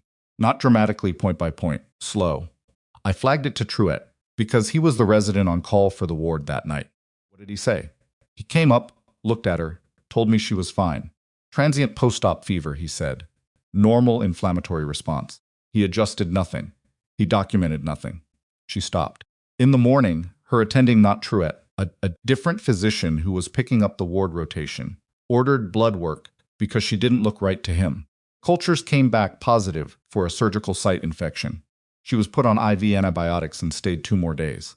So she was treated, Mara said. Eventually. Yes. Alderman looked at her. But if that infection had gone another 12 hours without antibiotics, with that fever and that oxygen trend, it could have become septic. She was 9. She weighed 31 kilograms. She paused. I wrote a nursing note that night. I documented the fever, the saturation trend, the conversation with Truett. That note was in the chart when I submitted it. She paused again. In the morning, it was gone. There was a nursing note attributed to me, my credentials, that said the patient had been monitored overnight and remained stable. Mara was very still. He changed your documentation, she said. Yes. Alderman's voice was flat and precise. And when I went to the charge nurse on the pediatric ward to report it, I was told that if my original note wasn't in the system, there was nothing to report. That residency notes and nursing notes sometimes got reconciled during system updates. That I should document any ongoing concerns going forward. She looked at the desk. I've been documenting ongoing concerns for 8 weeks. In a personal file. On paper. At home. Because I didn't trust the system to keep anything I wrote. Mara looked at this woman, 8 weeks of paper notes kept at home, 8 weeks of coming into work and sitting at this station and doing her job with the specific grim persistence of someone who knows something is wrong and is maintaining a record against the day when someone comes to ask about it. I need you to call Voss, Mara said. Tonight, he's still in the building. Tell him what you just told me and tell him about the paper documentation. Can you do that? Alderman picked up the phone before Mara had finished the sentence. What followed was not a dramatic confrontation. It was not the kind of scene that gets remembered for its noise. It was 3 people in the pediatric ward nurses' station at 7, in the evening, Voss arriving in 12 minutes, sitting across from Alderman with a notepad, asking questions with the same careful, systematic precision he'd used all day, and writing down the answers while the monitors beeped their steady rhythms down the hall. And somewhere behind a closed door, a child laughed at something on a tablet. Mara stood to the side. She wasn't part of this meeting. She had delivered the thread, and Voss was now pulling it, which was correct. Her role here was already done. But she stayed until Voss looked up from the notepad and said quietly, "This changes the scope of the investigation significantly." "I know," she said. "The Lily Marsh case moves this from documentation irregularities to potential patient harm. The state board's licensing investigation becomes criminal referral territory if the altered note contributed to a delay in treatment." He paused. "I'm calling the hospital attorney tonight." Mara nodded. She said, "Good night" to Alderman, who nodded back with the expression of someone who has just set down a weight they'd been carrying, so long they'd stopped noticing how much it was changing their posture. She took the stairs down. 2 flights, alone, in the stairwell's functional fluorescent light, with the sound of her own footsteps the only company. The weekend passed in the strange suspended quality of time between when a thing has been set in motion and when it finishes arriving. Mara worked Saturday the East Corridor again, her regular assignment, no drama, and spent Sunday doing very little of consequence. She called her sister in Portland, which she didn't do nearly often enough, and talked for an hour about nothing particularly important. Her sister's kids. A renovation project that had been ongoing for 3 years and showed no signs of resolution. A neighbor dispute involving a fence line and strong feelings. She didn't mention the review. She didn't mention the SEALs, or the investigation, or the fact that a rear admiral had called her Friday evening and asked her to be at a military installation Monday morning. She just talked. In the warm, slightly aimless way she talked to her sister, and it was exactly what she needed, the reminder that there was a world that kept going at its own pace and didn't pause to acknowledge that the past 2 weeks had been some of the most professionally significant of her life. Her sister asked, near the end of the call, how Wyoming was treating her. Mara thought about it honestly. Getting better, she said. Monday morning. Fort Calder installation. 10 miles north on a highway that ran straight into the mountains and then curved along their base. The Rockies filling the windshield in the enormous way they fill a windshield when you've come from somewhere flat and still haven't fully adjusted to the scale of them. The installation was what military installations always were. Functional, deliberately unmarked from the outside, internally organized with a logic that only became legible once you understood what the people inside it were doing and what they needed in order to do it. She had been on installations like this before. Had worked on installations considerably more austere than this one in environments considerably less hospitable, and she walked through the security checkpoint with the specific ease of someone returning to a language they grew up speaking. Rear Admiral Greer was not what she had assembled from his voice. She had assembled someone older, possibly, or more overtly commanding. He was 57, medium height, with the lean economy of a man who still ran every morning, not because anyone was grading him, but because stopping was not in his operational vocabulary. He met her in a conference room that looked out over a training yard, where a small group of personnel were running something complicated with ropes and elevated platforms in the cold morning air. Colonel Webb was already there. He nodded at her when she came in, the same nod he'd given her outside the hospital, acknowledging, not ceremonial. Greer shook her hand and said, "Thank you for the drive," and then sat and got directly to it, because that was clearly the only mode he had. The program he described was 18 months old in the planning stage and 6 months from implementation. Its purpose was specific: to build a civilian-military trauma interface that could function in mass casualty scenarios, where special operations units operated in proximity to civilian infrastructure situations, where the division between combat medicine and civilian emergency care was not theoretical but logistical, and where the gap between what each system knew about the other cost time that sometimes cost lives. The director's role required someone who had lived in both systems, who understood triage in a combat environment and could translate that knowledge into civilian emergency protocols that didn't require a military background to execute, who could train civilian nurses and physicians to work alongside military medics in crisis conditions without the communication failures that happened when 2 different professional languages met under pressure. "We've looked at 6 candidates," Greer said. "Your name came from Webb, from Garrett, and from the medic training program at Bragg, which apparently still uses case studies from core cohort." He paused. "And from what happened at Hargrove Memorial last week, which was not something we planned for, but which was instructive." "Instructive how?" Mara asked. "You identified a tension pneumothorax in a compromised operator in a civilian emergency department, performed the indicated intervention over the objection of the attending physician, and had the patient's saturation recovering in under 4 minutes." He looked at her steadily. "And you had been mopping floors in that hospital for 11 weeks before that happened, which means you either have more patients than anyone I've hired in the past decade, or you were building something." He paused. "I'm hoping it was both." Mara looked out the window at the training yard. The group with the ropes had moved to a different configuration. "I want to know what the program does for the civilian nurses," she said. "Not the military side. I understand the military side. What does it actually change for a floor nurse at a hospital like Hargrove Memorial if this program exists?" Greer leaned back slightly. It was the look of someone who has just heard the question that separates the candidates who are right for a role from the candidates who are merely qualified for it. "That," he said, "is what we need you to design." She drove back to Fort Calder in the early afternoon, with the job offer in writing on the seat, beside her and the mountains in the rearview mirror, and she thought about the thing Greer had said: you were building something, and whether it was true. She hadn't thought of it that way at the time. The documentation, the timestamps, the conversations with Teresa and Sandra, and eventually Ferris, she hadn't constructed those as a strategy. She'd constructed them the way she constructed everything that mattered to her, because the alternative was letting an inaccurate record stand.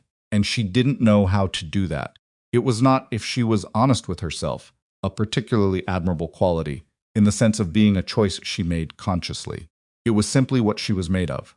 The military had not put it there, it had found it there, and given it somewhere to be useful. Question of whether that quality, the compulsion toward accuracy, toward saying what she saw regardless of what it cost, had served her well over the course of the past 11 weeks, was complicated. It had cost her 11 weeks. It had cost her the easy version of a job she'd needed, in a city she'd been trying to build a life in. It had required her to sit across from Caleb Truett in a formal proceeding and watch him confess to something he should have been stopped from doing 14 months before she arrived. It had not been comfortable. It had not been smooth, and it was not. Even now, fully resolved, there was a criminal referral pending, a licensing investigation underway, 14 months of case reviews, a 9-year-old named Lily Marsh, whose parents were going to receive a letter informing them that their daughter's medical record had been incorrectly maintained. None of that was clean. None of it had the satisfying completeness of a thing fully finished. But the record was accurate now. The record was going to stay accurate because the people responsible for keeping it that way had changed, not all of them, not instantly, but the structure had shifted, and Mara had learned a long time ago that structure was what lasted. Individuals cycled in and out. Structures remained. She accepted the position that afternoon. 3 weeks later, the State Medical Board formally suspended Caleb Truett's medical license pending the outcome of the criminal referral. The suspension was reported in the Standard Licensing Board Bulletin that went to all Wyoming healthcare facilities, which meant it was read by everyone at Hargrove Memorial who paid attention to those bulletins, which was most of them.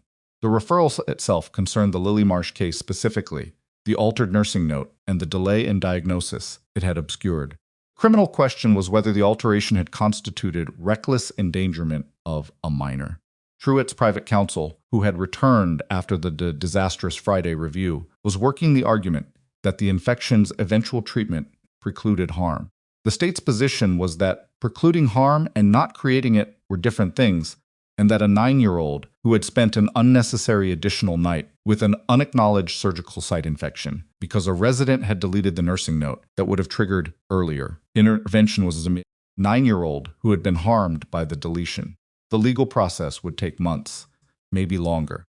Mara understood that and had made her peace with it, which mostly meant that she had accepted she could not control its pace and returned her attention to the things she could affect.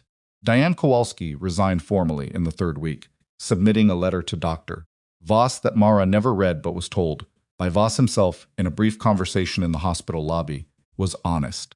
He had used that word, specifically honest, and coming from Voss, who did not deploy words carelessly, it meant something. The administrative review of Diane's handling of the Vance complaint concluded that she had received the concern, had not forwarded it through any documented channel, and had not followed up.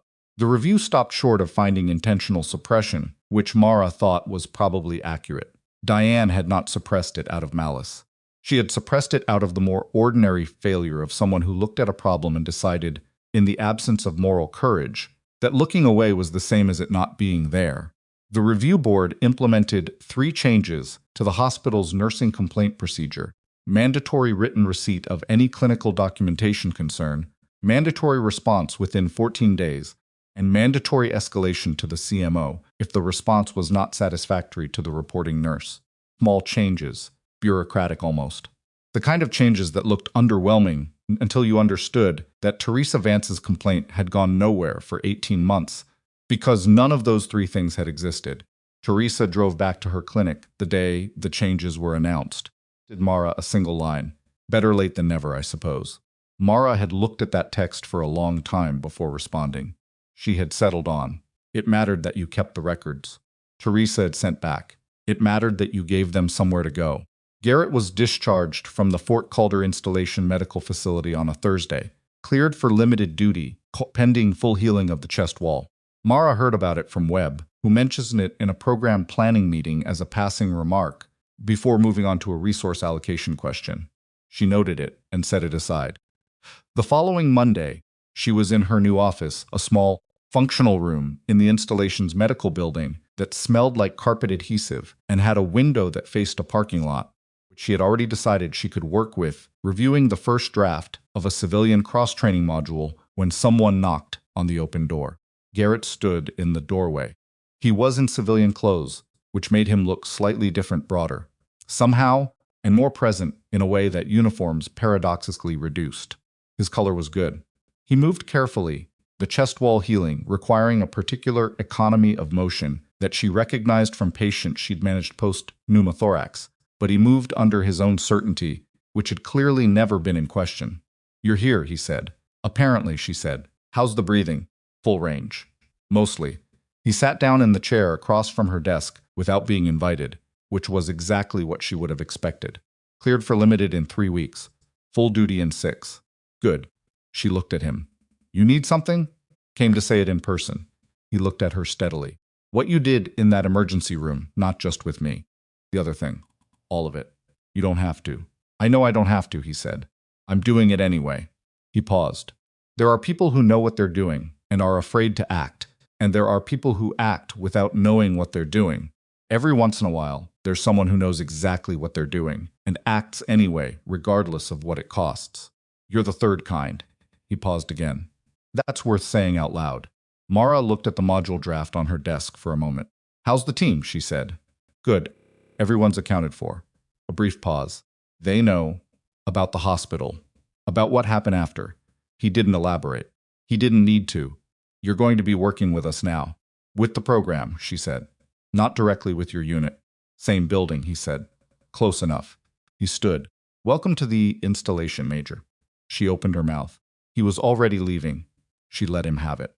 First civilian cross-training session ran 6 weeks after Mara formally assumed the director position. 12 nurses from Hargrove Memorial and 2 neighboring facilities. A 3-day intensive focused on mass casualty triage interface, how to communicate with military medics, how to receive and process combat-injured patients, what the military assessment shorthand meant, and how to translate it in real time into civilian treatment pathways. She ran it herself, with 2 special operations medics assisting. It was not a smooth 3 days. It was not designed to be. On the second day, during a simulated scenario involving a deteriorating patient with conflicting assessments from 2 different evaluators, 3 of the 12 nurses defaulted to waiting for a physician directive, rather than acting on what the monitoring data was telling them. She stopped the scenario, went back to the beginning, and asked them a single question. "What does the data say?" One of them answered, a younger nurse, maybe 2 years out of school, who had been quiet for most of the first day, and had been watching everything carefully in the way of someone who was taking in more than they were letting on. She read the numbers aloud. She said what the numbers meant. She said what the indicated response was. "That's it," Mara said. "That's the job. The data says what's happening. Your job is to read it and act on it, not to wait for someone with a different credential to confirm what you can already see." The younger nurse looked at her. "What if the physician disagrees?" she said.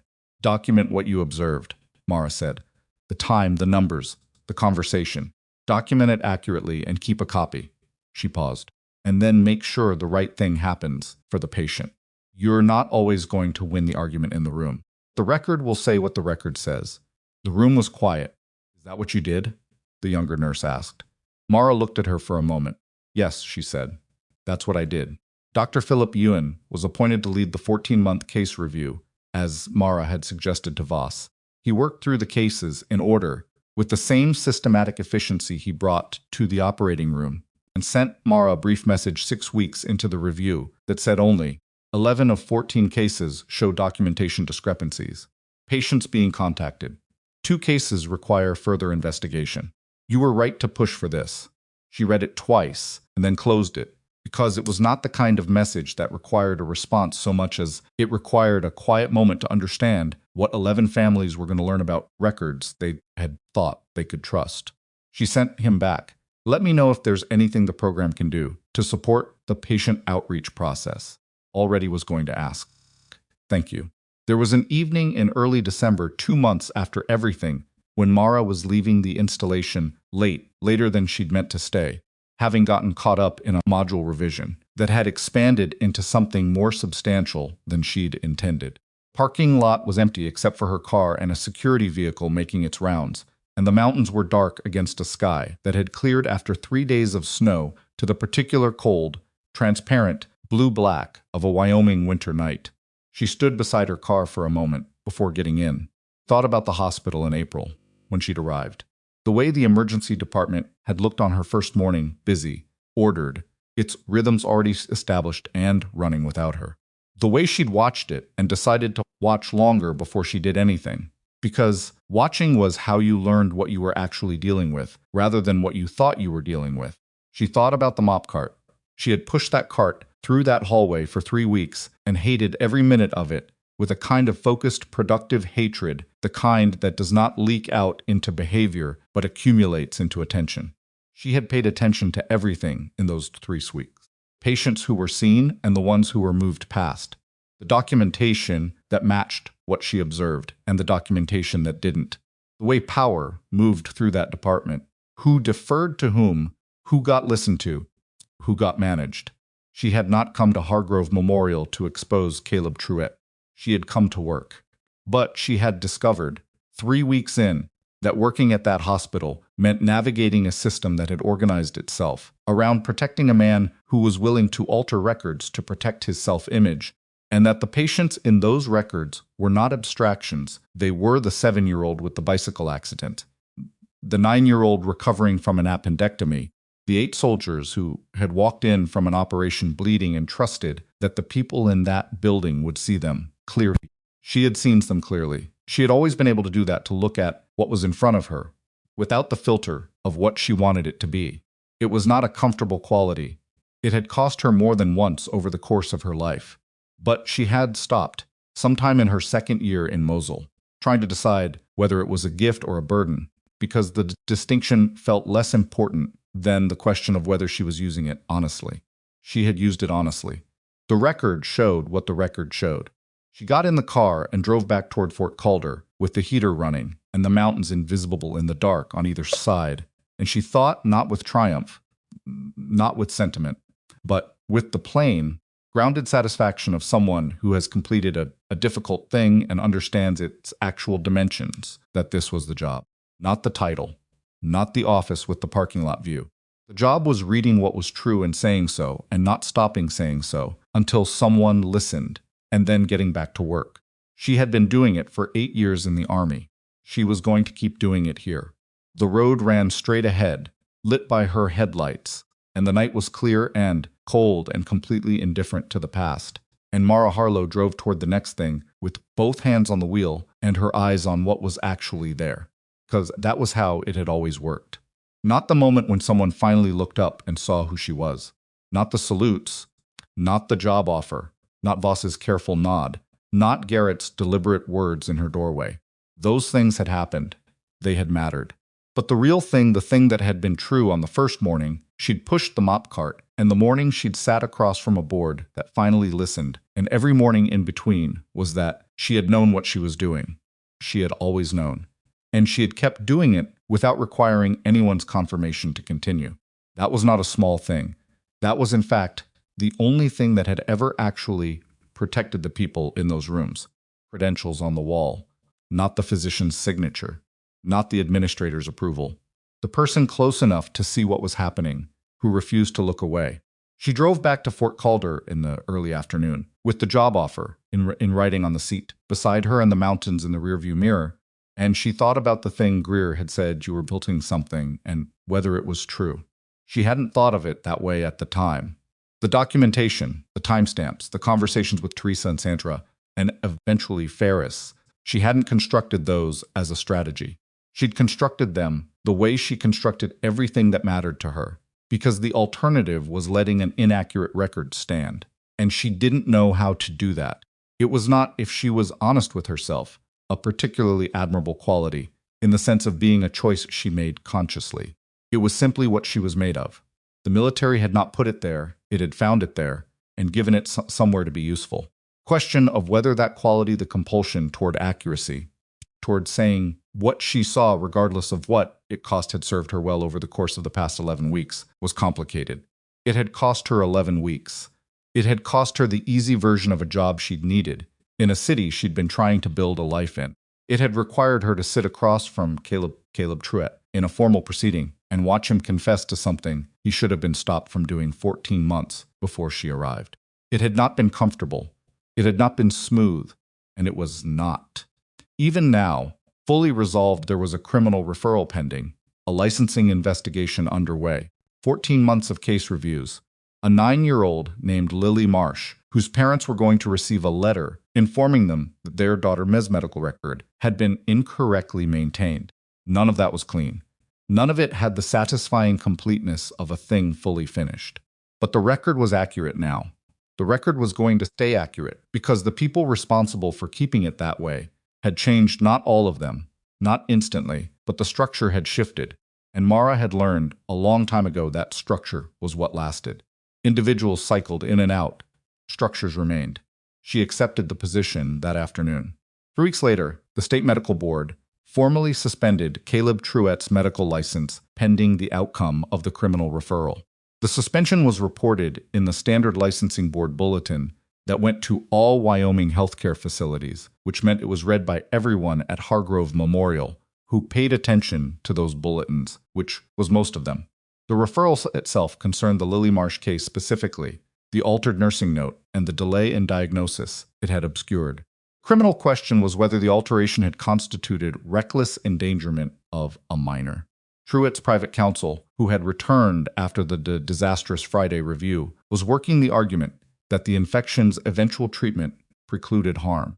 The state's position was that precluding harm and not creating it were different things, and that a 9-year-old who had spent an unnecessary additional night with an unacknowledged surgical site infection because a resident had deleted the nursing note that would have triggered earlier intervention was a 9-year-old who had been harmed by the deletion. The legal process would take months, maybe longer. Mara understood that and had made her peace with it, which mostly meant that she had accepted she could not control its pace and returned her attention to the things she could affect. Diane Kowalski resigned formally in the 3rd week, submitting a letter to Dr. Voss that Mara never read but was told, by Voss himself in a brief conversation in the hospital lobby, was honest. He had used that word, specifically honest, and coming from Voss, who did not deploy words carelessly, it meant something. The administrative review of Diane's handling of the Vance complaint concluded that she had received the concern, had not forwarded it through any documented channel, and had not followed up. The review stopped short of finding intentional suppression, which Mara thought was probably accurate. Diane had not suppressed it out of malice. She had suppressed it out of the more ordinary failure of someone who looked at a problem and decided, in the absence of moral courage, that looking away was the same as it not being there. The review board implemented 3 changes to the hospital's nursing complaint procedure: mandatory written receipt of any clinical documentation concern, mandatory response within 14 days, and mandatory escalation to the CMO if the response was not satisfactory to the reporting nurse. Small changes, bureaucratic almost. The kind of changes that looked underwhelming until you understood that Teresa Vance's complaint had gone nowhere for 18 months because none of those 3 things had existed. Teresa drove back to her clinic the day the changes were announced. Did Mara a single line. Better late than never, I suppose. Mara had looked at that text for a long time before responding. She had settled on. It mattered that you kept the records. Teresa had sent back. It mattered that you gave them somewhere to go. Garrett was discharged from the Fort Calder Installation Medical Facility on a Thursday, cleared for limited duty, pending full healing of the chest wall. Mara heard about it from Webb, who mentioned it in a program planning meeting as a passing remark before moving on to a resource allocation question. She noted it and set it aside. The following Monday, she was in her new office, a small, functional room in the installation's medical building that smelled like carpet adhesive and had a window that faced a parking lot, which she had already decided she could work with, reviewing the first draft of a civilian cross-training module when someone knocked on the open door. Garrett stood in the doorway. He was in civilian clothes, which made him look slightly different, broader, somehow, and more present in a way that uniforms paradoxically reduced. His color was good. He moved carefully, the chest wall healing, requiring a particular economy of motion that she recognized from patients she'd managed post-pneumothorax. But he moved under his own certainty, which had clearly never been in question. "You're here," he said. "Apparently," she said. "How's the breathing?" "Full range." "Mostly." He sat down in the chair across from her desk without being invited, which was exactly what she would have expected. "Cleared for limited in 3 weeks. Full duty in 6. "Good." She looked at him. "You need something?" "Came to say it in person." He looked at her steadily. "What you did in that emergency room, not just with me. The other thing. All of it. You don't have to." "I know I don't have to," he said. "I'm doing it anyway." He paused. "There are people who know what they're doing and are afraid to act, and there are people who act without knowing what they're doing. Every once in a while, there's someone who knows exactly what they're doing and acts anyway, regardless of what it costs. You're the third kind." He paused again. "That's worth saying out loud." Mara looked at the module draft on her desk for a moment. "How's the team?" she said. "Good. Everyone's accounted for." A brief pause. "They know about the hospital, about what happened after." He didn't elaborate. He didn't need to. "You're going to be working with us now." "With the program," she said. "Not directly with your unit." "Same building," he said. "Close enough." He stood. "Welcome to the installation, Major." She opened her mouth. He was already leaving. She let him have it. First civilian cross-training session ran 6 weeks after Mara formally assumed the director position. 12 nurses from Hargrove Memorial and 2 neighboring facilities. A 3-day intensive focused on mass casualty triage interface, how to communicate with military medics, how to receive and process combat-injured patients, what the military assessment shorthand meant, and how to translate it in real time into civilian treatment pathways. She ran it herself, with 2 special operations medics assisting. It was not a smooth 3 days. It was not designed to be. On the second day, during a simulated scenario involving a deteriorating patient with conflicting assessments from 2 different evaluators, 3 of the 12 nurses defaulted to waiting for a physician directive rather than acting on what the monitoring data was telling them. She stopped the scenario, went back to the beginning, and asked them a single question. "What does the data say?" One of them answered, a younger nurse, maybe 2 years out of school, who had been quiet for most of the first day and had been watching everything carefully in the way of someone who was taking in more than they were letting on. She read the numbers aloud. She said what the numbers meant. She said what the indicated response was. "That's it," Mara said. "That's the job. The data says what's happening. Your job is to read it and act on it, not to wait for someone with a different credential to confirm what you can already see." The younger nurse looked at her. "What if the physician disagrees?" she said. "Document what you observed," Mara said. "The time, the numbers, the conversation. Document it accurately and keep a copy." She paused. "And then make sure the right thing happens for the patient. You're not always going to win the argument in the room. The record will say what the record says." The room was quiet. "Is that what you did?" the younger nurse asked. Mara looked at her for a moment. "Yes," she said. "That's what I did." Dr. Philip Ewan was appointed to lead the 14-month case review, as Mara had suggested to Voss. He worked through the cases in order, with the same systematic efficiency he brought to the operating room, and sent Mara a brief message 6 weeks into the review that said only, 11 of 14 cases show documentation discrepancies. Patients being contacted. 2 cases require further investigation. You were right to push for this. She read it twice and then closed it, because it was not the kind of message that required a response so much as it required a quiet moment to understand what 11 families were going to learn about records they had thought they could trust. She sent him back. "Let me know if there's anything the program can do to support the patient outreach process." Already was going to ask. "Thank you." There was an evening in early December, 2 months after everything, when Mara was leaving the installation later than she'd meant to stay, having gotten caught up in a module revision that had expanded into something more substantial than she'd intended. Parking lot was empty except for her car and a security vehicle making its rounds, and the mountains were dark against a sky that had cleared after 3 days of snow to the particular cold, transparent, blue-black of a Wyoming winter night. She stood beside her car for a moment before getting in, thought about the hospital in April, when she'd arrived. The way the emergency department had looked on her first morning, busy, ordered, its rhythms already established and running without her. The way she'd watched it and decided to watch longer before she did anything. Because watching was how you learned what you were actually dealing with, rather than what you thought you were dealing with. She thought about the mop cart. She had pushed that cart through that hallway for 3 weeks and hated every minute of it with a kind of focused, productive hatred, the kind that does not leak out into behavior but accumulates into attention. She had paid attention to everything in those 3 weeks. Patients who were seen and the ones who were moved past. The documentation that matched what she observed and the documentation that didn't.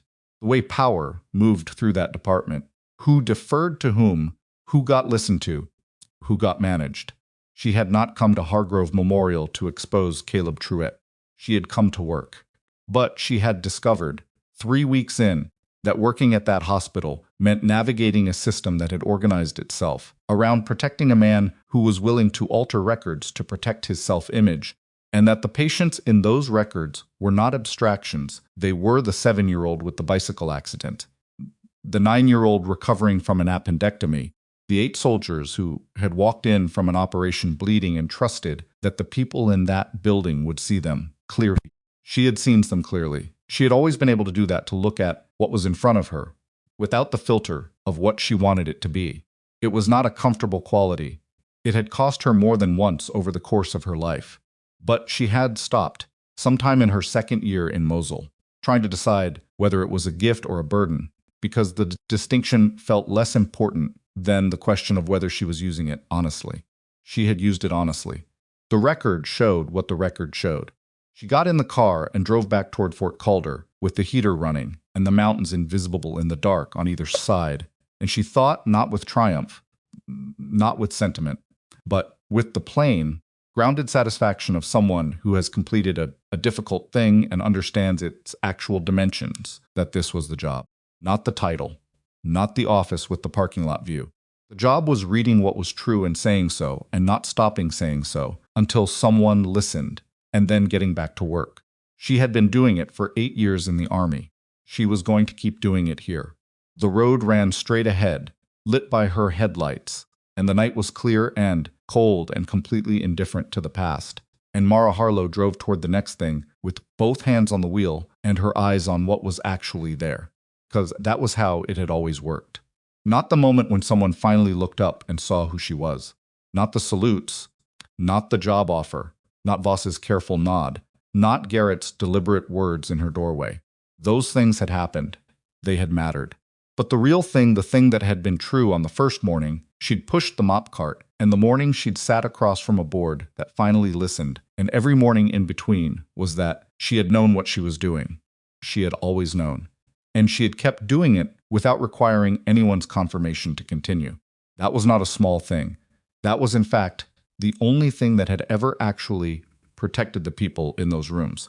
Credentials on the wall, not the physician's signature, not the administrator's approval. The person close enough to see what was happening, who refused to look away.